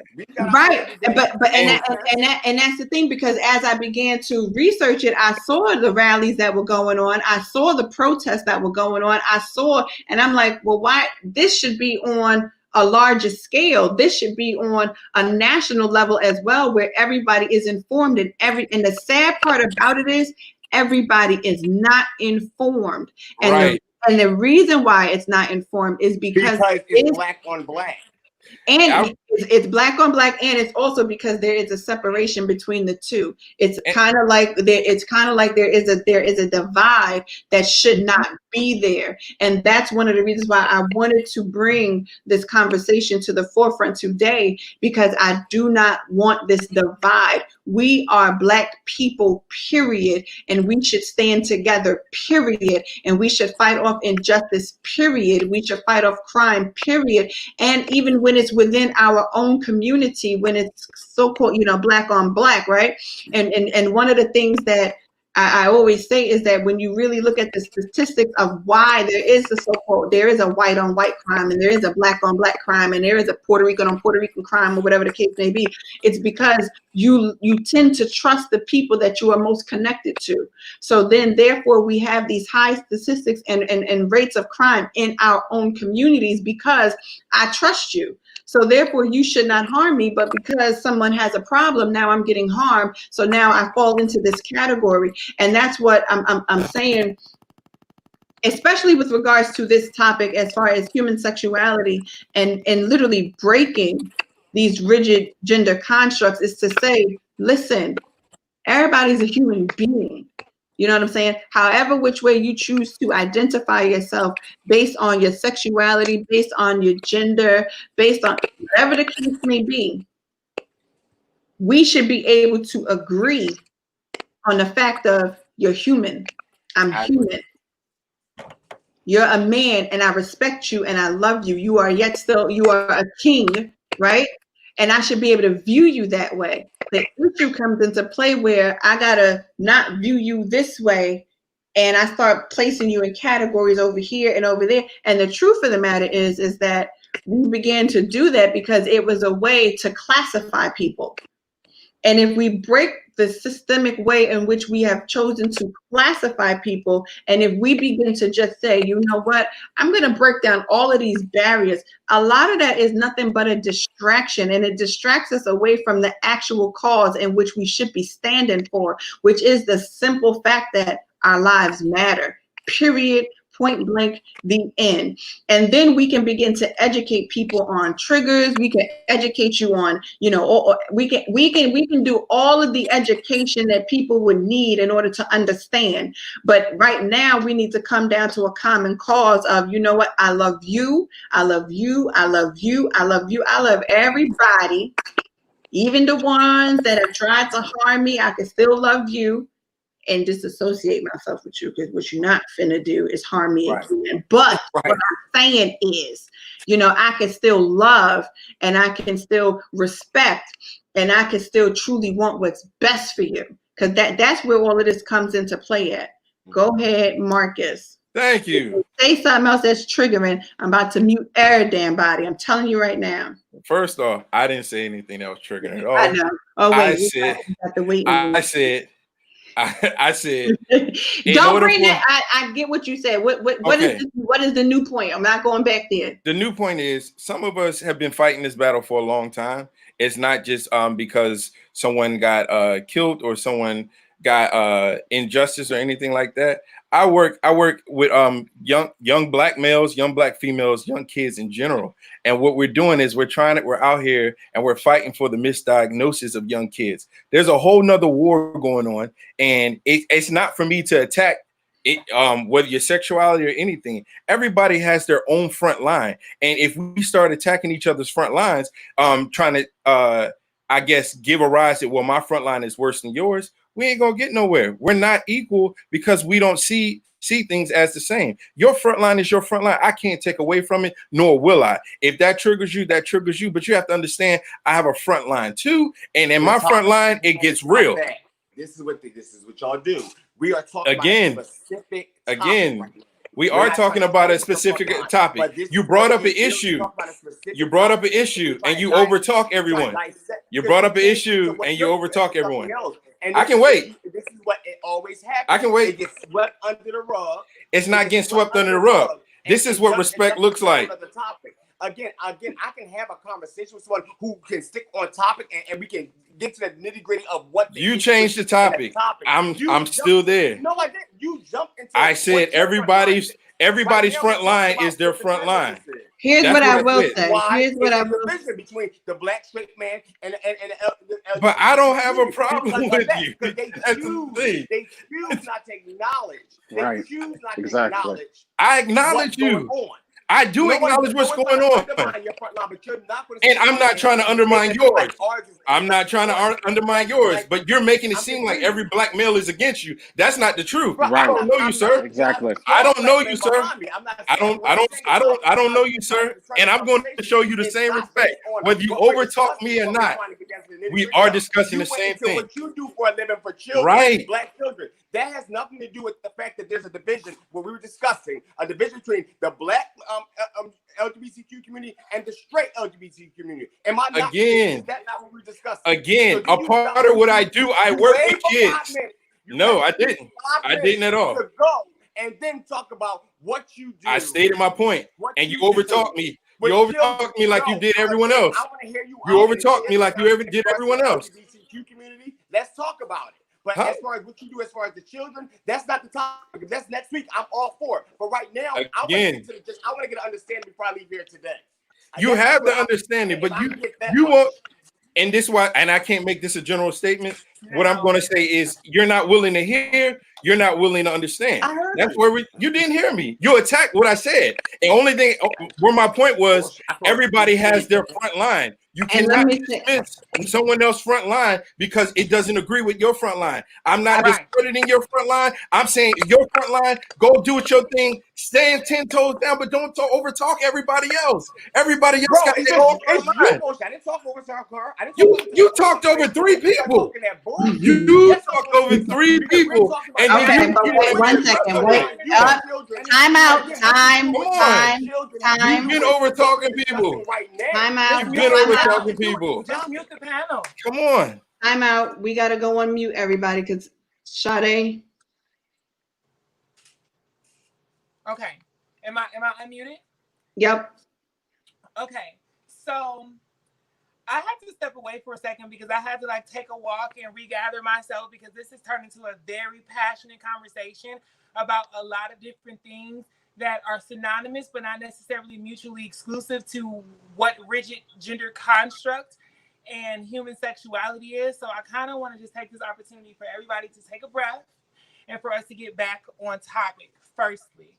But before I go back to my point of that, I wanted to I didn't get to speak on this specific topic, so really, Nakia, you make the choice if you want to let people respond to me or not. I just wanted to make a rebuttal based off of a point that you guys were on a few minutes ago, because it was about what I had brought up to you last week when I said that I wanted to come up, and it was a statement that the bishop, the preacher, had made as it relates to I'm going out on a limb. And the Girl, we verse, just literally spent the last 30 minutes talking about that limb. Go ahead. okay, so just again, that's what I remembered about the gentleman. And again, you see, I brought it up. I brought it up because I wanted to speak on it. So please forgive me for stepping away for a moment. But I just wanted to speak for 1 second, just about, not about you personally, sir, but about the ideology that the Black man is up against, that Black men can't even really celebrate us or can't even begin to try to understand because it's looked at as a limb. He made that statement out of the point of, damn, this might come back to bite me because I know that my people not ready. Just because I'm ready don't mean that the people who come to my congregation are ready, or don't mean that they'll necessarily understand me. So I mean, I missed out that part of it, but I wanted to personally hear why it's such a limb for you as someone who is set forth by God to love everybody. Why is it such a limb for you to go out on for humankind? I gotta answer that because we just Yes, okay. but she wasn't here for it, so you can answer it. And we Okay. literally So just. And then we can move on.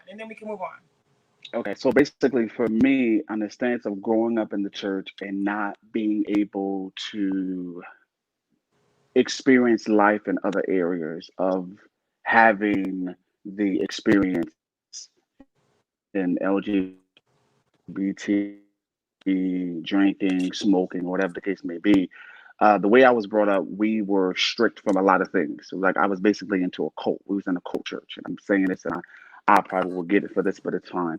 Um, we were basically in a cult church where it's a sin, it's wrong, it's the devil, you're going to hell, and that's the way we were brought up until I got older in my 30 years of age and understanding life is just a little bit more than what we were taught, and understanding the humanistic side of people, of their choices of mind, body, and soul, that it does not equal it to a person going to hell because of their choices. Because if that's so, then we're all going to hell. I'm going to hell. Your mom, everybody going to hell. At the end of the day, so for me, is as you said, I'm coming out on a limb because of the fact that this is something that I've never did. I'm still trying to understand, and I'm learning every single day. And I want to be able to spew the love in a great way and not hatred, or not trying to separate the two. And understand that today I'm just learning not to use that word because I want to come to the arena to understand and have the conversation to bring change to our community, which is the church world, and to our Black men, that we don't have to hate. We don't have to come to the knowledge of, I don't deal with that kind, or no, I accept you for who you are and I love you. And Okay, that's why I said that. And I hope I that was answered the your answer. question. That was the answer. I heard you last week, and I just wanted to hear out of your mouth what your response to was that. But now to pick up Well, I on won't where be we are using that word no more. now, well, Oh but my it's a God. term. It's a term. Out on the limb is a term, not a word. However, that's neither here nor there.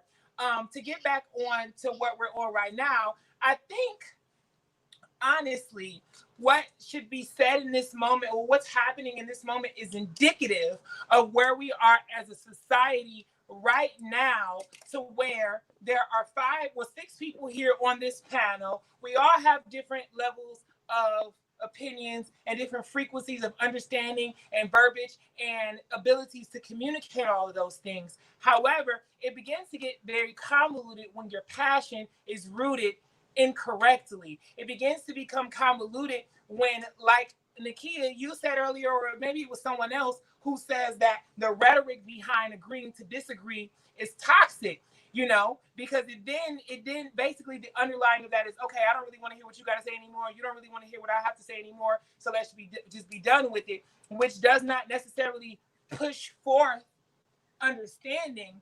But I think that for me, you know, I took a moment, I stepped away to walk down the street because for me, it definitely felt like I was being overtalked by you as well, sir.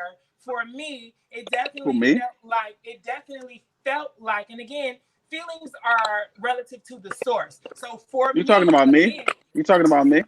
yes. So again, for me, feelings are definitely relative to the source. So I definitely want to highlight the fact that that may not even necessarily be your intention because intentions are generally invisible. But with that being said, I think it's important for all of us, you know, to be respectful to each other's opinion and to be open-minded enough to receive it, to unpack it, and then decide if it's for us or not. It's not for any of us to say that this is what we should be doing. It's not for any of us to direct any of the individuals because then again, that goes back to my initial point that regardless of what is communicated in this stream right now, we still all have the absolute right as adults to go and to operate in the way that we see fit. And I think that that is the bigger picture, and that moment, between you gentlemen is indicative of the ball busting contest between the heteronormative society and the LGBTQ society. Because what you have to understand, and now this is going now, what's your name, the gentleman in the hat? Marcus. Okay, Marcus, what you have to understand, what's your name, the gentleman above him? Okay. Okay. Okay, what you have to understand is that we've never been heard, Marcus. So a lot of times when you see gentlemen like him over talking you, when you see a heightened level of passion, it is rooted in a place of never being heard to some degree. It's rooted in a place of the conversation, not of a platform never being put into place for us to speak on behalf of our own communities. So for me, again, it's my perception, and correct me if I'm wrong, sir. A lot of times we end up much more passionate. A lot of times we'll end up, you know, being perceived as yelling or over talking, all these different things, because respectfully, Marcus, you and your kind have had the microphone for hundreds and hundreds and hundreds of years. You know, so that's not to say you don't get the right to say what it is that you want to say. I just think that there's a level of empathy that general society should have for these groups of people who have been whose voices have been marginalized. That's not to say that there's not social decorum as it relates to conversations. I'm just using this as an example as it relates to we never really even get anywhere because one party doesn't feel unheard, the next party feels attacked, and then they both want to chunk the deuces. Am I right or am I wrong? And that was part of the reason why I said what we can't do is argue and show where that divide actually is.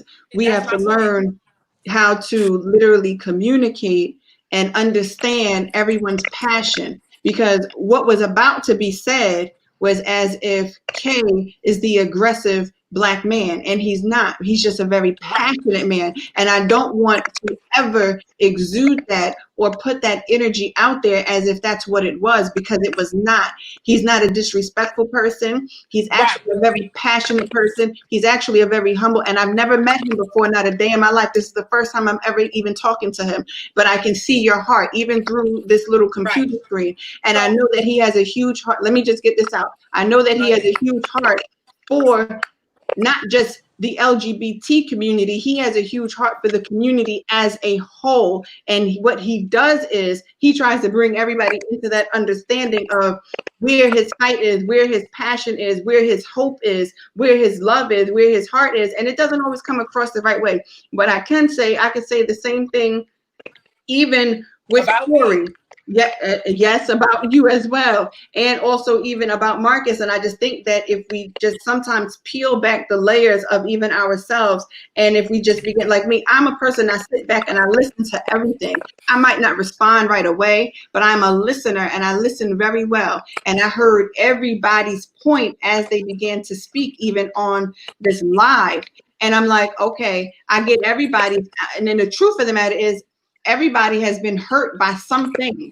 Right. Everybody. We all have been hurt by something. We have all experienced injustice. We have all experienced some level of prejudice. We have all experienced some level of indifference. We have all collectively as this group, we literally have, and if we really look at it, we literally have a transgender woman, we have a lesbian woman, we have a homosexual male, we have 2 heterosexual males, and then we have me, a heterosexual woman. We are literally breaking a barrier of something even to bring this conversation to the forefront right now. And let's just be real about certain things or whatever, because sometimes we have a very big issue with being real. Everybody can understand where everybody is coming from. It's just being able to communicate that on a level where it brings about change. And that's what we cannot argue minute points. We have to bring about change. And that's why I did not want to stay focused on verbiage, because I think that is important to educate. But once we educate, we have to then pick up and we just have to move on from it. We can't keep beating the same point in the head, because then it literally, we literally take away from the aspect of why we are here. We are literally here in order to say we need to literally break down these rigid gender constructs as it relates to who we are as a people in general, so that we can then push past this separation and this divide and these barriers and be agents of change. I am truly here. I want to be an agent of change, point blank, period, the end. That's it. I want to be an agent of change, a change agent. I do not want to keep standing here and sitting here in the status quo of how things was, how it used to be, what mama and them said, what the church said. I am right here, right now, saying I can care less. And I really can. I'm just being very honest. I can care less, because when you have the ability to think for yourself, it no longer is, well, the church did this and mama and them said that and this one did this. No, now what is your mind telling you? What is your brain telling you? What is your thoughts telling you? What is it that you're seeing? What have you researched today? And I think Gail, I think you said you had something to say. No, you are honestly, you hit it on the nail. I think one other thing is that confrontation is not always bad. It Right. usually Right. That's right. and I'm saying that not for us on the panel, but for other people who see confrontation as bad. Confrontation allows us to see where we error and also helps us think outside of the box. And then Kay got on and he asked us, well, what do we do from here after we get finished having the conversations? And I think we did it today. We have to challenge the people who puts us in positions and predicaments that makes us feel less than marginalized, those types of things. So if it's a heterosexual male, and we see it a lot here in Philadelphia, taunting a gay male or a gay boy in schools, we have to learn how to stand up. Just like we're seeing right now with the Black Lives Movement, where there's a lot of Caucasian people standing up for African American people when they are being treated wrong. This is another thing that us as Black people need to do. We need to start confronting people who will marginalize the LGBTQIA plus community and say, hey, that's not right. They one of us. They just like us. They bleed red just like we do. They put their pants on the same way, and they deserve the same rights that we have. That's what I wanted to say. Or skirts. Mm-hmm. Or skirts, yes. Mm-hmm. So I think to just finish my point, you know, Marcus, what I was trying to communicate into the heterosexual men, and you said your name was Key, right? K. Okay. K. Sorry about that, babe. What I'm trying to get you to understand, and what I'm trying to get a lot of people who are a part of the heteronormative society, because and let's be clear, you don't have to be heterosexual to be heteronormative. Let's be clear. Heteronormative is the construct. Heterosexual is the sexuality. Mm-hmm. At any rate, that's why I related what we go through closely to the civil rights movement as it related to race, because what you have to okay, I'm gonna give you an example. Do you guys, I'm not sure how many of you seen it, but do you guys remember the councilwoman in Arkansas less than a year ago who was going off on that white man on the podium, and he was telling her to calm down and was raising your voice, she was raising her voice, and she was basically going off on him. And what the way that she responded was like, yes, I'm upset. Yes, I'm yelling. Yes, I'm over talking you. Yes, I'm pissed. I'm worried about my son living. I'm worried about this, that, and the third. So I think a lot of times, yes, there may be some over talking. There may be some passion, but I think you have to give respect to where it's rooted and where it's coming from. You understand what I'm saying? So, for instance, when there are Black people going off and white people are just like, damn, why are they so passionate? You understand what I'm talking about when I relate it to being Black.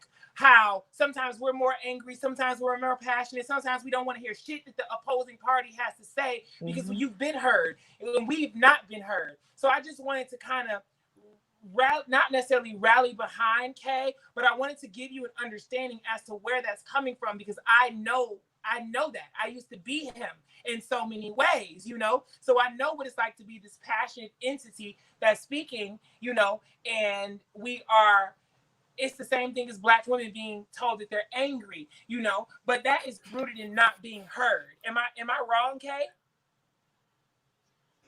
No, you're pretty much right. I just want to make sure I'm wording this right because everything's so peaceful right now. No, you're pretty much right. I just don't want that brother to think that, anything I'm saying is an attack. Like, I'm 37 years old. I've been doing advocacy work since I was. You look good. Work 37. Hey, I be 30 and all that. Hey.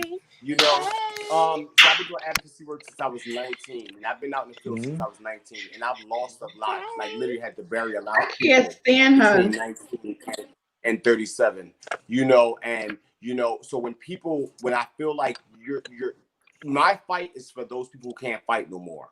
Like in the hood, you lose people, and I get that. But when someone tries to compare what they're doing to the life that I lost and the friends that I had to bury, there's no comparison. There's no comparison. And it goes both ways. And it's the same again.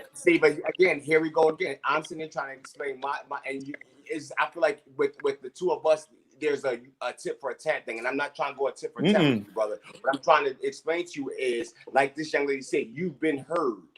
We haven't. And that's an assumption. And you still, that wasn't an assumption.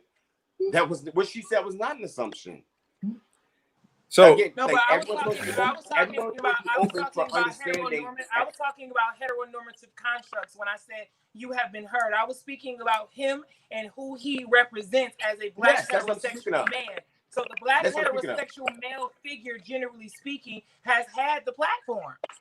Yes, absolutely. I totally agree, and it's facts. If that's the case, it wouldn't be us being killed. It would be the other way around.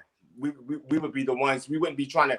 You guys would be trying to get our acceptance instead of us trying to get your acceptance. If it was the other, if we were the ones being heard, and I feel like what I'm receiving is you're choosing to understand what you want to understand or agree with what you want to agree with, and you're choosing not to, which is fine. Like everyone said, you have your own person. Who's to say that he understands it or doesn't understand it though? He's nodding his head and agreeing to what he agree with. He's nodding his hand saying yes to what he's agreeing to. So I'm not. I'm not in. I think he's nodding his head. I think he's nodding his head to acknowledge what you're saying.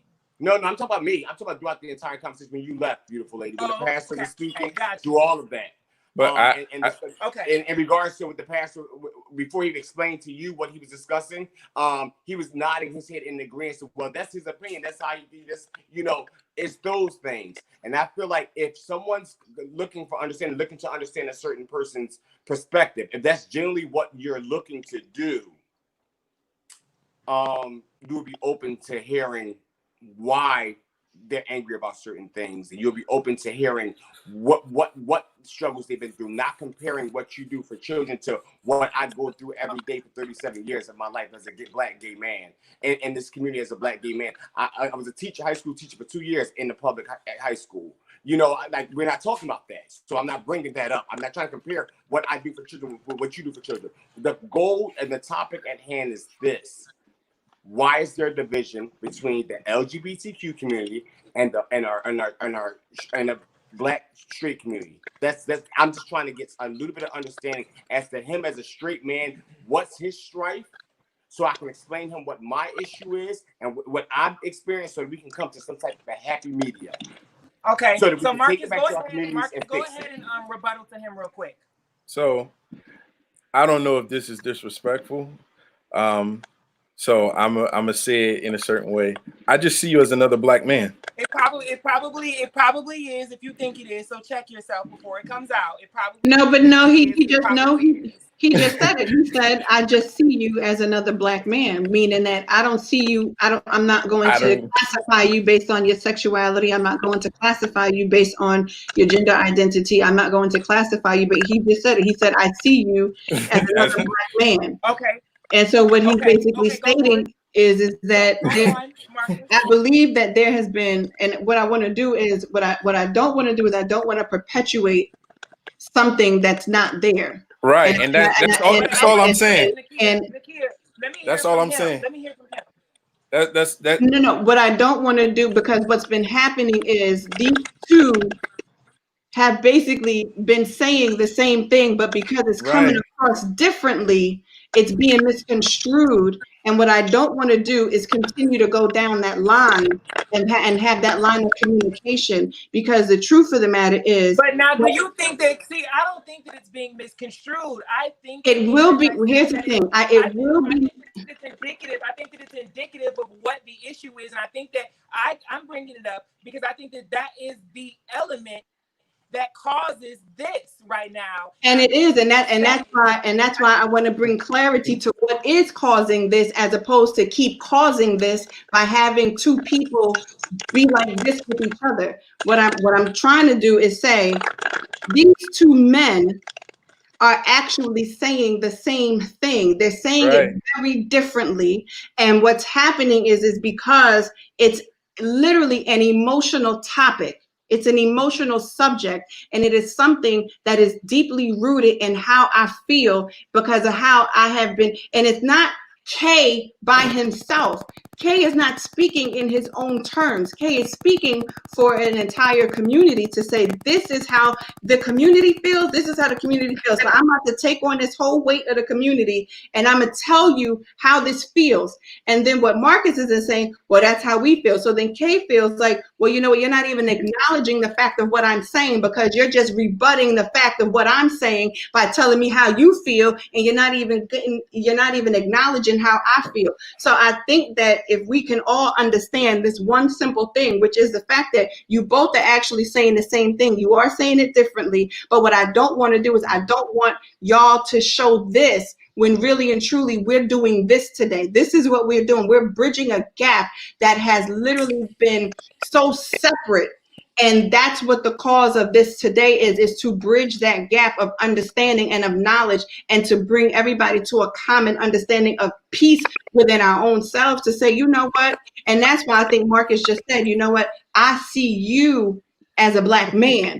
I don't see nothing else. What I see, when I see Kay, when I see Corey, I see black men. Well, we can't see Gail because Gail hidden, but you know what I'm saying? When I see Gail, I see a woman. When I see Sade, I see a woman. When they see B, they see a woman. But the difference is, not to cut you off. I'm sorry. Ahead. But the difference is, because I look like this man, but all the people in my community don't. So you may see me as a black man because I can walk down the street comfortably and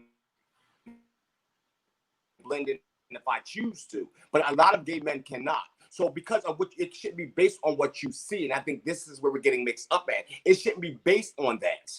It shouldn't be based on that. Because if I decided to cut my beard off and put a weave down, let me finish. Yeah, go ahead. My bad. Cut my beard off, put a weave down my ass. I'm a human being.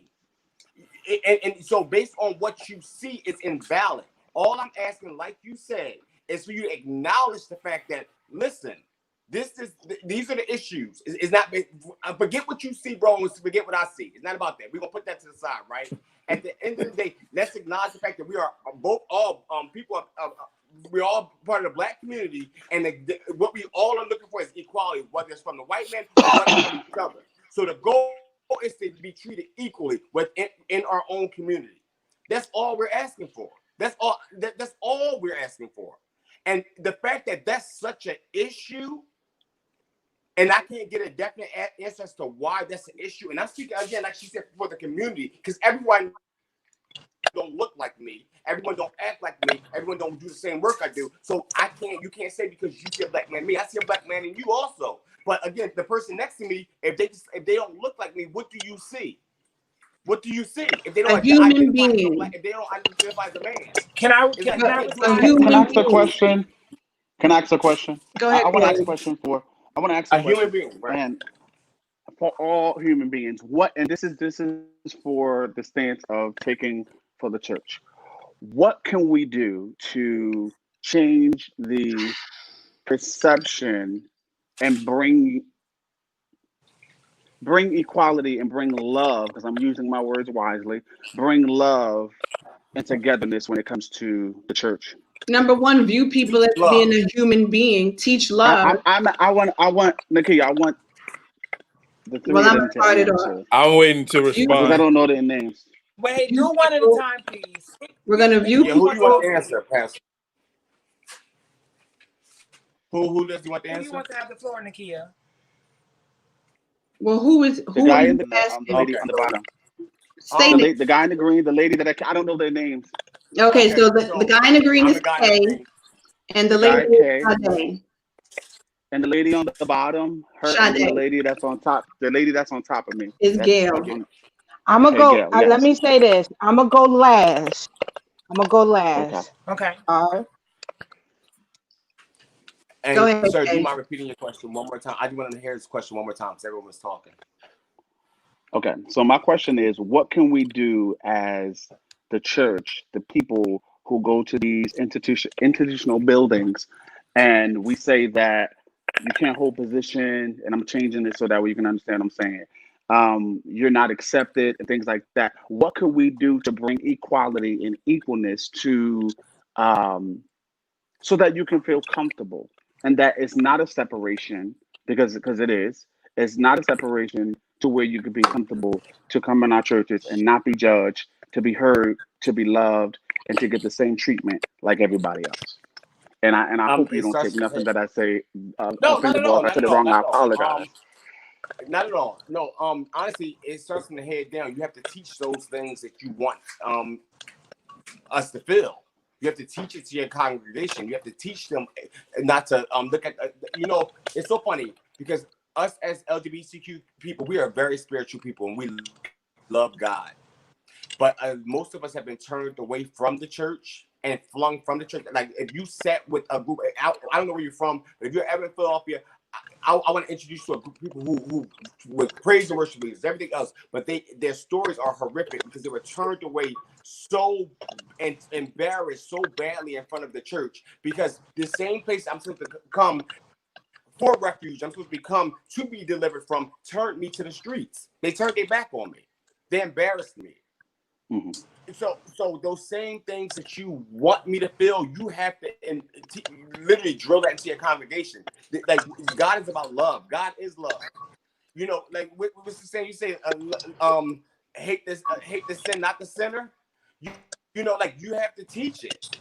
The minute if a trans woman walked into a Baptist, and I grew up in a Baptist church, and then I kind of started going to a non-denomination church as I got older, but if I remember as a teenager, a trans woman walked into that Baptist church, and to see how they treated this woman was so horrific.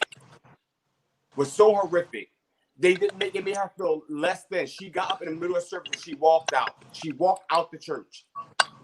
Like even the young kids who are trying to find themselves, when you're young and you're impressionable, even as young straight kids are, young gay kids are, so they might dress a little feminine. They've been turned and put out in the middle of services. It's those things. Why should we feel welcome in a place where you pride yourself of using God as an excuse to embarrass us and throw us back out to the streets. Because it's what's happening to us. These same people that love Okay, God. hold on one Now, second. again, Hold on one second. Nakia, could you mute everybody's phone because there's like static That's a noise or static. whatever? 1 second. Okay, is go ahead, it sir. me static again? No. Okay. Like, you know, It's off now. it's simply that. It's just those experiences, and it's been going on for years and years and years, and it's been a trickling Mhm. effect. It's just feel like the church will use us when we're praise and worship leaders. They'll use us to play the organ. They'll use us for all these things. They'll use us because most of us have great jobs and pay our tithes on time. So you'll use us to pay our tithes. But the minute we're not someone that you can use, you throw us to the wolves. So the reason why a lot of us as LGBTQ have issues with our relationship with God, unless you're strong, is because of how you were treated by the same people that were supposed to lead you to Him. So Okay, again, so can I ask this? yes. Can I ask this? Because and I said this before, I don't have a problem at all. The problem that Mm-hmm. I have with the church is what is going on today. And I always talk about this on my live because I put people on blast for this. We have too many people in the closet and they'll damn the homosexual Wait, and they'll wait, send them to hell. Corey, before you get to that, let everybody else tell Yeah, their let portion. people answer the first Okay. question that you Because asked. yeah, because we're gonna get to that. Let everybody else Okay, Okay. answer I'm that gonna mute part. myself. Okay. Go ahead. I'm gonna go last for a reason. Sade, you ready to answer the I'm do gonna you give need you him to repeat? Yeah, I'm ready. I'm ready. That static is wearing me Okay. out, though, girl. Oh my god. Yeah, I don't know whose So line is your coming from, but your it's here. your specific question was no, it's good now. Your specific question was, what is it that you guys can do? I'm not even really sure if it is anything that you can do, if I'm being completely honest, because the damage has been done, sir. Um, to the point of K, you know, honestly, I guarantee you I could rally up a group of the girls. And when I say the girls, I'm speaking of the gay community or the LGBT community as a whole, okay? The masculine ones, the trans people, the gay boys, the in-between gay boys, the lesbians, the bisexuals. I'm talking about everyone when I say the girls. I can get 10 of the girls together, and I guarantee you all of them would know God and have more of a relationship with God than than what you would think. I'm not even gonna say like than people you would know. I'm gonna say than what you would think. These people know God. These people, myself included, we know God. You know, I think what has happened is that we have been bred to master the art of understanding that the church is within you. Okay, because the building of the church is a construct as well, just like gender is a construct, just like, you know, sexuality is a construct and gender roles and all these things are constructs. A congregation is a construct. And I think to answer the question plainly, I don't know that there is anything that the church can do because the damage has been done. However, for me, you know, like you have no idea how much I miss that love, you know, that being in the choir, that sense of, you know, there being a ministry for everyone and every demographic being able to use whatever gift God gave them to bless everybody. Of course we miss that, but you know, everything is so distorted now. And I think what has to happen is that all constructs have to be abolished. And I think that has a whole lot to do. This is another conversation, but I think that this has a whole lot to do, you know, with the positive sides of COVID-19, just in terms of making everybody reel it the hell in real quick. You feel me? Pay attention to you and your household. Get you together so that you can have a different understanding on how to be social properly.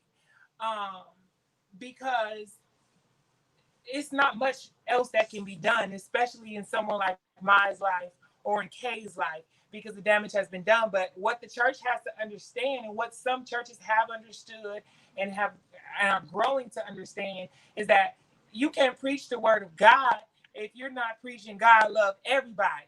You understand what I'm saying? You cannot make room for that teen mother and don't make room for my gay ass. You can't.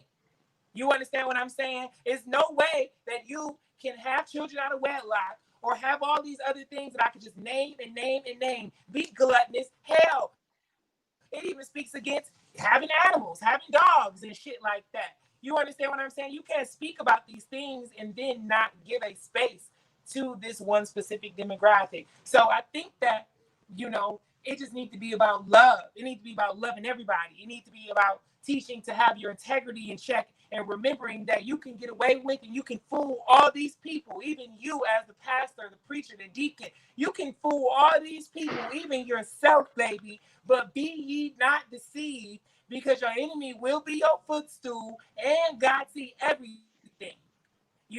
So I think that needs to be the factor, because all of us can put on socially and say we believe in this and abolish that community and abolish and marginalize that society. But baby, when you get home and you close that door and you get in your room, don't forget God saw all of that.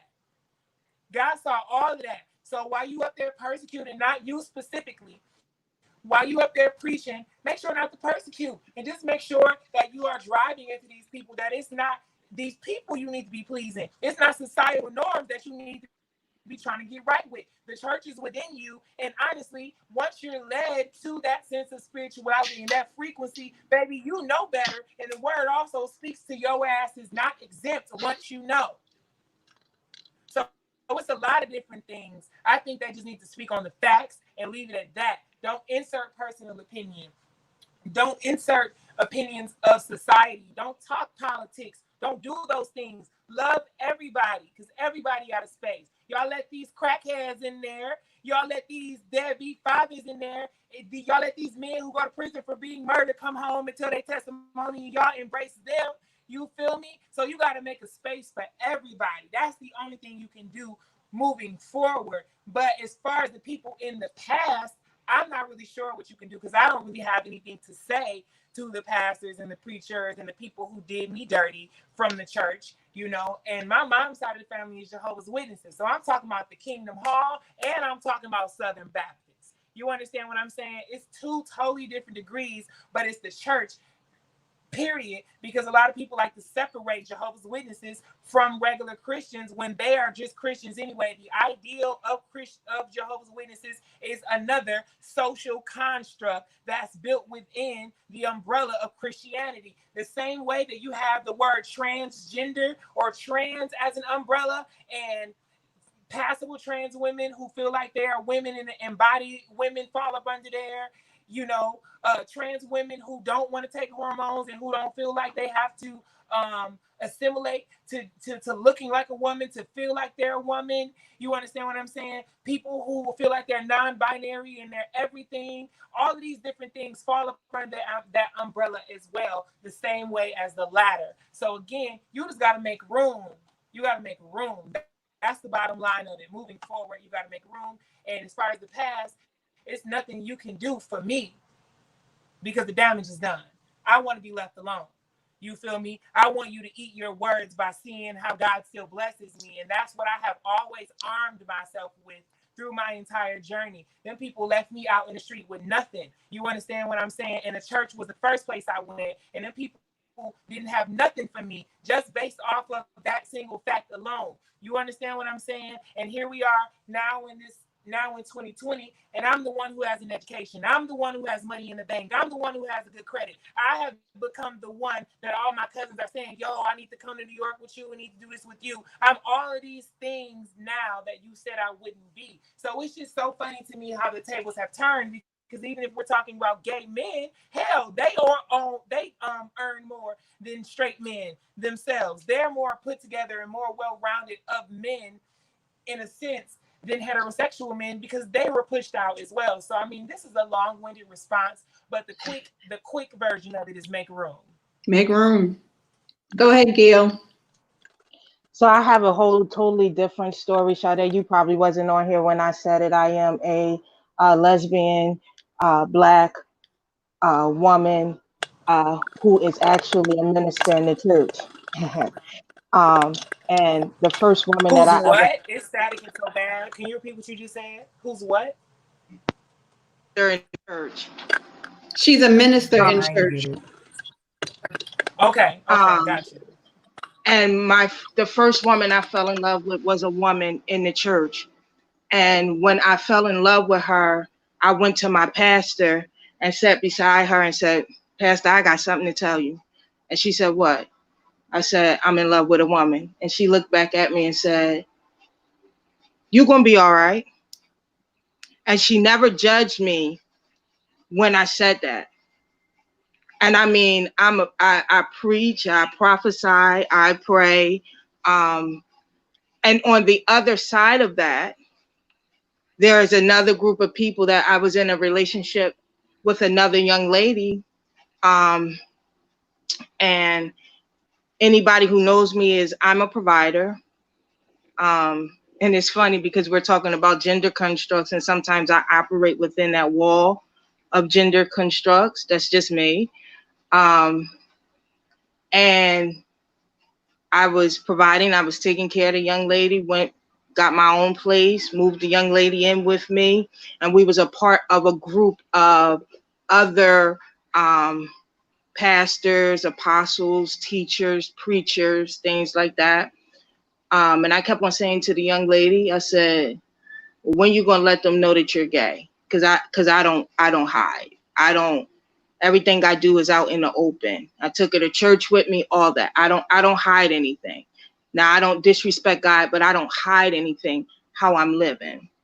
And long story short, the young lady was playing both sides, and she was telling who she called her spiritual mom that I forced her into a relationship with me. And this young lady, her spiritual mom was supposed to be this prophet and all of this. And I ended up being so ostracized, so so I can't even tell you, like almost humiliated. What her spiritual mother didn't know is that the services that she had for her, I paid for out of my own pocket. Everything down from the building that we had the services to the gifts that they got, and they got very good gifts. Literally to embarrassing me that there was another gentleman at the service and they started praying for her, and the gentleman trying to marry the other two off. So I've been on both sides of the stream. And what I can say is that it was my faith in God, the true and living God, that kept everything intact. Even when I was heartbroken and I wanted to lose it all. I mean, she went out and she slept with a man. She lied and said that she was pregnant. She made up all types of pregnancy pictures. Like, she did a whole bunch of stuff. And it was my faith in God. I never stopped and I never denied God. So what we have to do is we have to, and I'm going to say this, I say this for racism, I'll say this for the LGBT community and the Black community. We have to first acknowledge what we have done to these individuals. We can never move forward and make any type of change, but before we acknowledge that we have wronged these people and said all types of manner of things against them, about them, said they don't know God, they're an abomination to God. First, we have to acknowledge that. That's the first step. The second step is that we then have to have a conversation like we're having now. And then we have to see each other as being human, and we're all God's children. And whether God deliver me today or deliver me tomorrow or never deliver me, I'm still a child of God. And my relationship is not based on what everybody else sees. It's about the individual relationship and my own salvation that I have in the conversations that I have between me and God, and not what everybody else say. Gail said what she said and muted her phone. Let me say this, because yeah, she said what she said and muted. We have been here for almost 3.5 hours, and this has been a wonderful conversation. It has been a passionate conversation. It has been a much needed conversation. This was something that was absolutely needed, because we have to be the bridge in order to bring understanding across the board, so that we can begin to see each other human to human, not male, female, not gay or straight, not, transgender, cisgender, all that. We need to be able to truly see each other as being human beings, and also understanding, especially within the Black community, that truthfully, what has divided us has been fear. It's been based on fear of the unknown. It's been based on fear of lack of understanding. It's been based on fear that truly has been passed down over generation to generation. We have a lot of fears within our community. We have a lot of fears. We have fears because a lot of times people are fearful for the things in which they truly just do not fully understand. And one of the things that I want to say as far as what has taken place today is that we have been able to identify and recognize some of the wounds that truly have been caused, right? It has been caused over time with a lack of understanding. It has been caused over time based on physical attacks. It has been caused over time based on misconceptions. It has been caused over time based on placing people within particular constructs, within particular systems, and then basically telling people that you're not normal and you need to change who you are. You're a demon. We have demonized people, and what we have failed to do truly is we have failed to allow healing to take place, because we failed to truly understand. And what we also have to understand is that a lot of the things that we face don't necessarily need a defense. We are a naturally defensive people, so we defend as opposed to come into a common ground of understanding. And one of the things that I have learned over the years is that one of the basic forms of communication is first understanding. You have to be able to understand at all levels of communication. I might not agree with you, but I should be able to understand what you're saying and then acknowledge your wound, acknowledge the pain, acknowledge the suffering, acknowledge the strife, acknowledge. And what we have failed to do over time is we failed to understand and then acknowledge. And then we also have failed to just say, you know what, I'm sorry, even if you didn't do anything personally, right? Because we understand that over time, there have been things that have been done to the LGBTQIA plus community. There have been things that have been done historically and in present day to the Black community. There have been things that have been done at the hands of the church to us all. It is not just to the LGBTQIA community. I know for myself, if I literally sat here and took the time to tell of the story that I have experienced within the church in itself, it can be very overwhelming and also triggering. But what we have to understand is that when we come to a common ground of understanding, and when we come to a common ground to know that in order for healing to take place, we can no longer defend what is wrong and try and call it right. And we can't justify what is wrong and try to call it right. We literally just cannot do that. And one of the things that we have to be able to recognize is the passion within each and every person that is literally fighting for humanity. And that's one of the things that I'm going to say is that what the church could do differently is fight for humanity, and don't just fight across religious lines and religious beliefs. But if we truly choose to stand our ground and literally stand 10 toes down to fight for humanity and be on the forefront and in the frontier place for humanity, all these things would change, because we would be fighting for the human purpose and for human beings to be recognized as being human beings.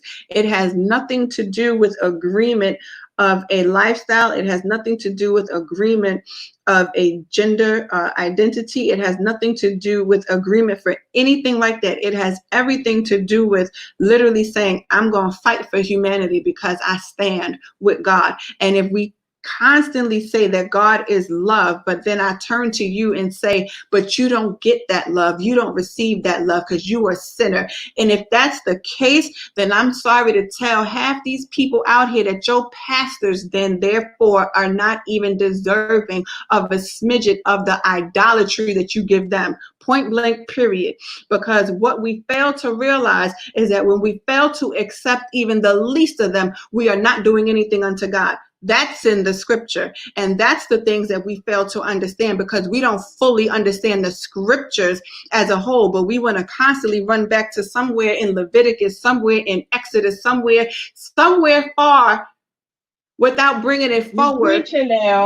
Without bringing it forward to the real concept of God said, love thy neighbor as you love yourself. So if you don't love me, therefore you clearly don't love yourself. So the issue that lies within is also with you. It has nothing to do with me, but it is all you and your lack of self-love, your lack of self-appreciation, your lack of self-hope, your lack of self-esteem, your lack of self-worth. So therefore, you cannot dehumanize me. You cannot demean me. You cannot make me feel anything less, because that's how you feel about yourself. Period, point blank, the end. And what I also will say is that we have taken on a culture of condemnation, and we have taken on a culture of literally pointing out everybody else's sins and everybody else's isms and everybody else's schisms for the things in which we have willfully participated in.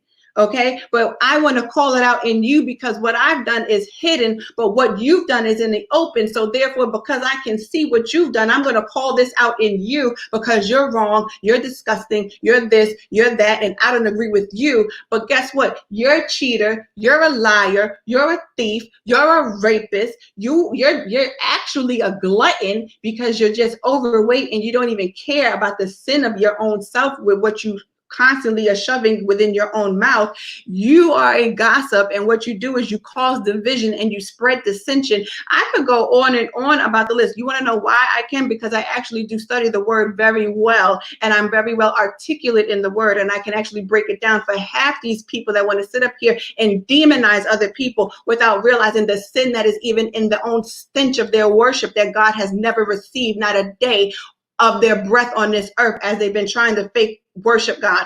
That's just where I'm at with a lot of this stuff that has truly been going on, because it actually brings me to a point of contention, because I oftentimes will say to myself, how can I be a part of something that is so divisive and not inclusive, right? And then I have to look at myself and say, well, you know what, Nakia, here's what you're going to do for you. What you're going to do is you're going to create a platform where everyone is welcome and everyone can actually get along, so that we can then do something that is different, and we can bridge the gap and start having conversations and start having communication and start really and truly bringing people together and stop all of these divisive tactics that have truly come in place. And honestly, the truth of the matter is, whether you're a believer or not, divisive tactics are not of God. They are of the enemy, and they are to cause discord. They are to cause dissension. are to cause conflict. They are to cause barriers. It's to cause so that we're always like this, and we're just always pulling apart, and we can never come to a common ground of understanding and saying, you know what, you human, I'm human, we human, and guess what? I won't stand for you being disrespected. I'm not going to stand for you being murdered. I'm not going to stand for anybody placing any type of constraint on you the same way how I expect you not to stand for that for me. And that's what today was about. It was about breaking these ties, these rigid, and we have to understand when something is rigid, it's like it's rough. You know what I'm saying? It's rough, and we have to break it. Why? Because when we have these constructs on people,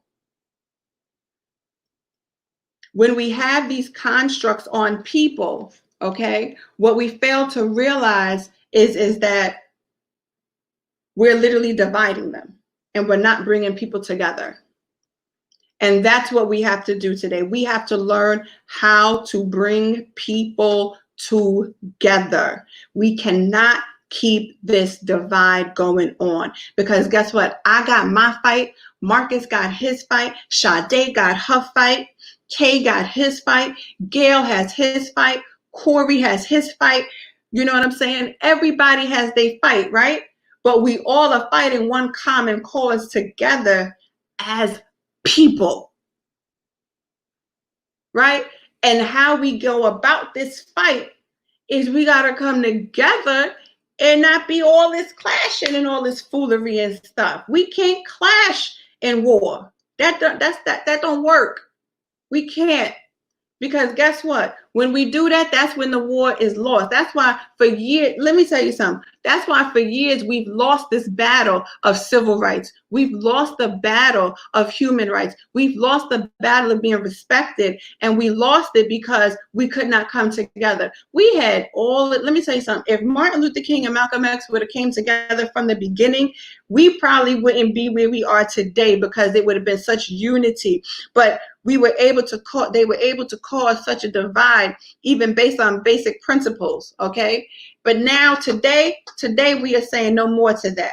That's what we're saying today. Today, on this day, we are saying no more to this divide. We are saying no more. We can't have it anymore. We have to come together. And that's why I wanted to bring us together today to discuss these rigid gender constructs, because I need us to say that from here on out, this is what we're not going to do. We're not going to accept it.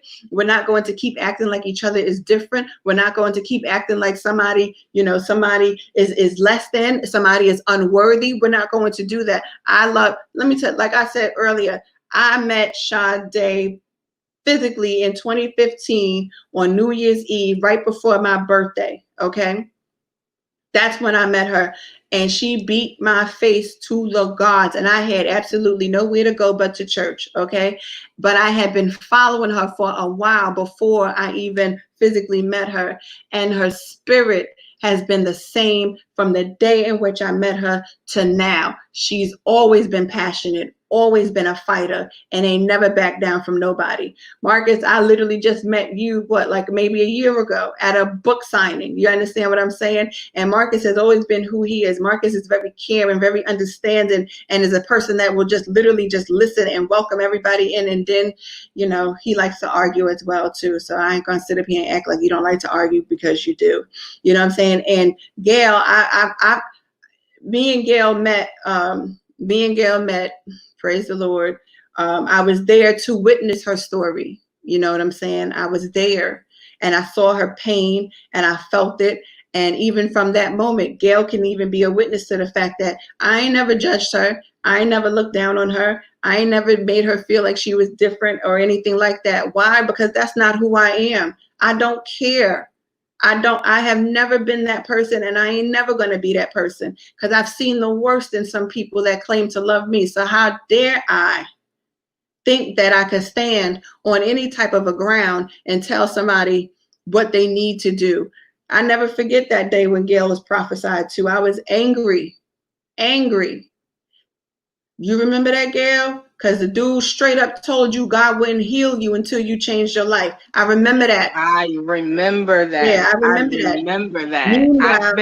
Meanwhile, he over there sleeping with this one, living with me. Yeah, I remember all of that. Okay, I remember it very well. Okay, I remember it.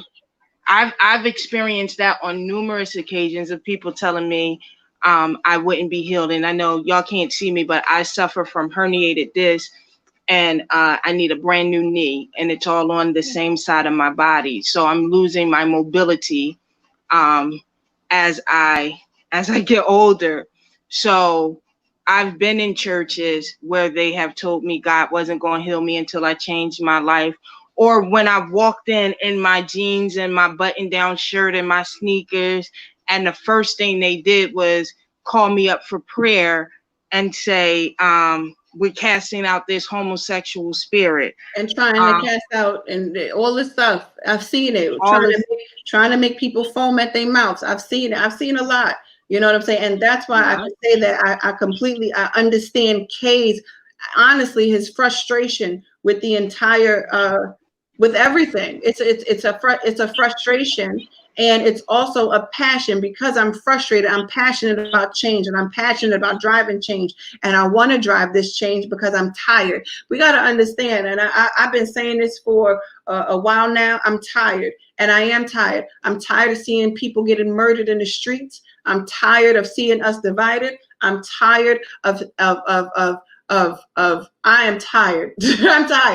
I'm tired. And that was one of the reasons why I said that I will never, ever be a part of anything. I don't care what it is that is not inclusive. I will never, ever. And I mean that wholeheartedly. I just won't, because of the fact that I'm tired.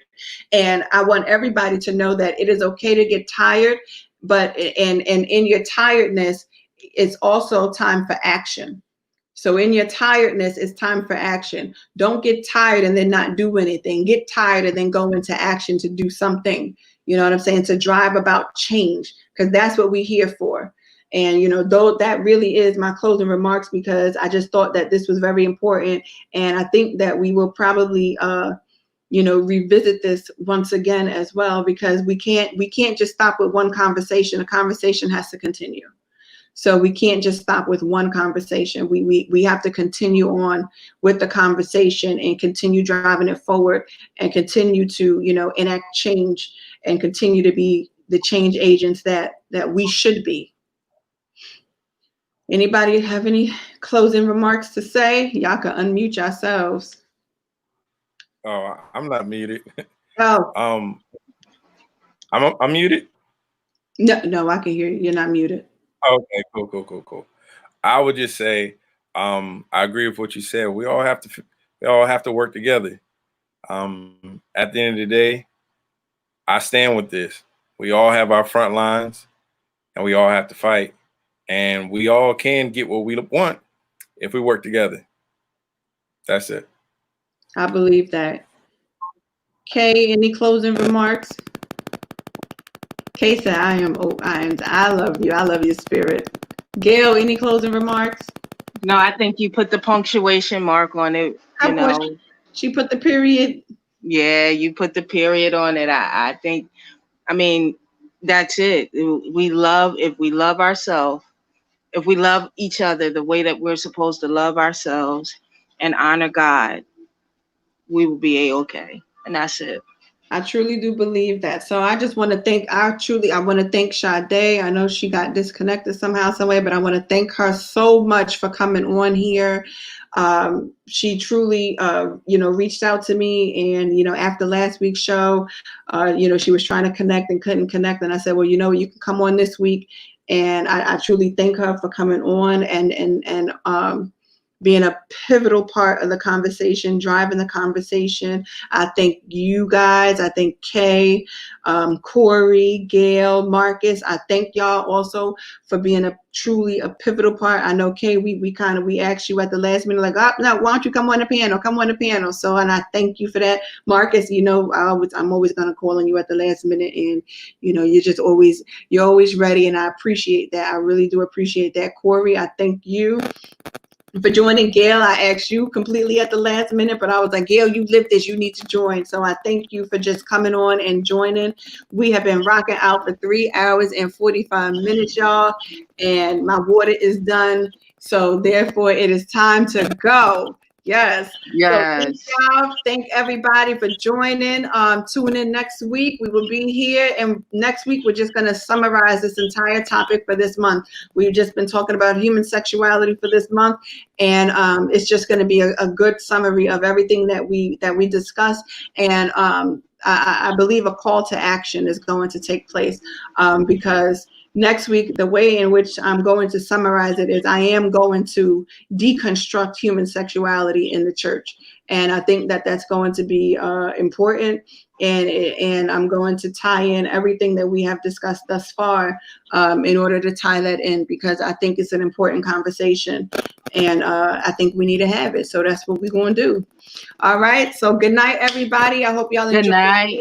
Thank you. Thank you. Thank you. Good night.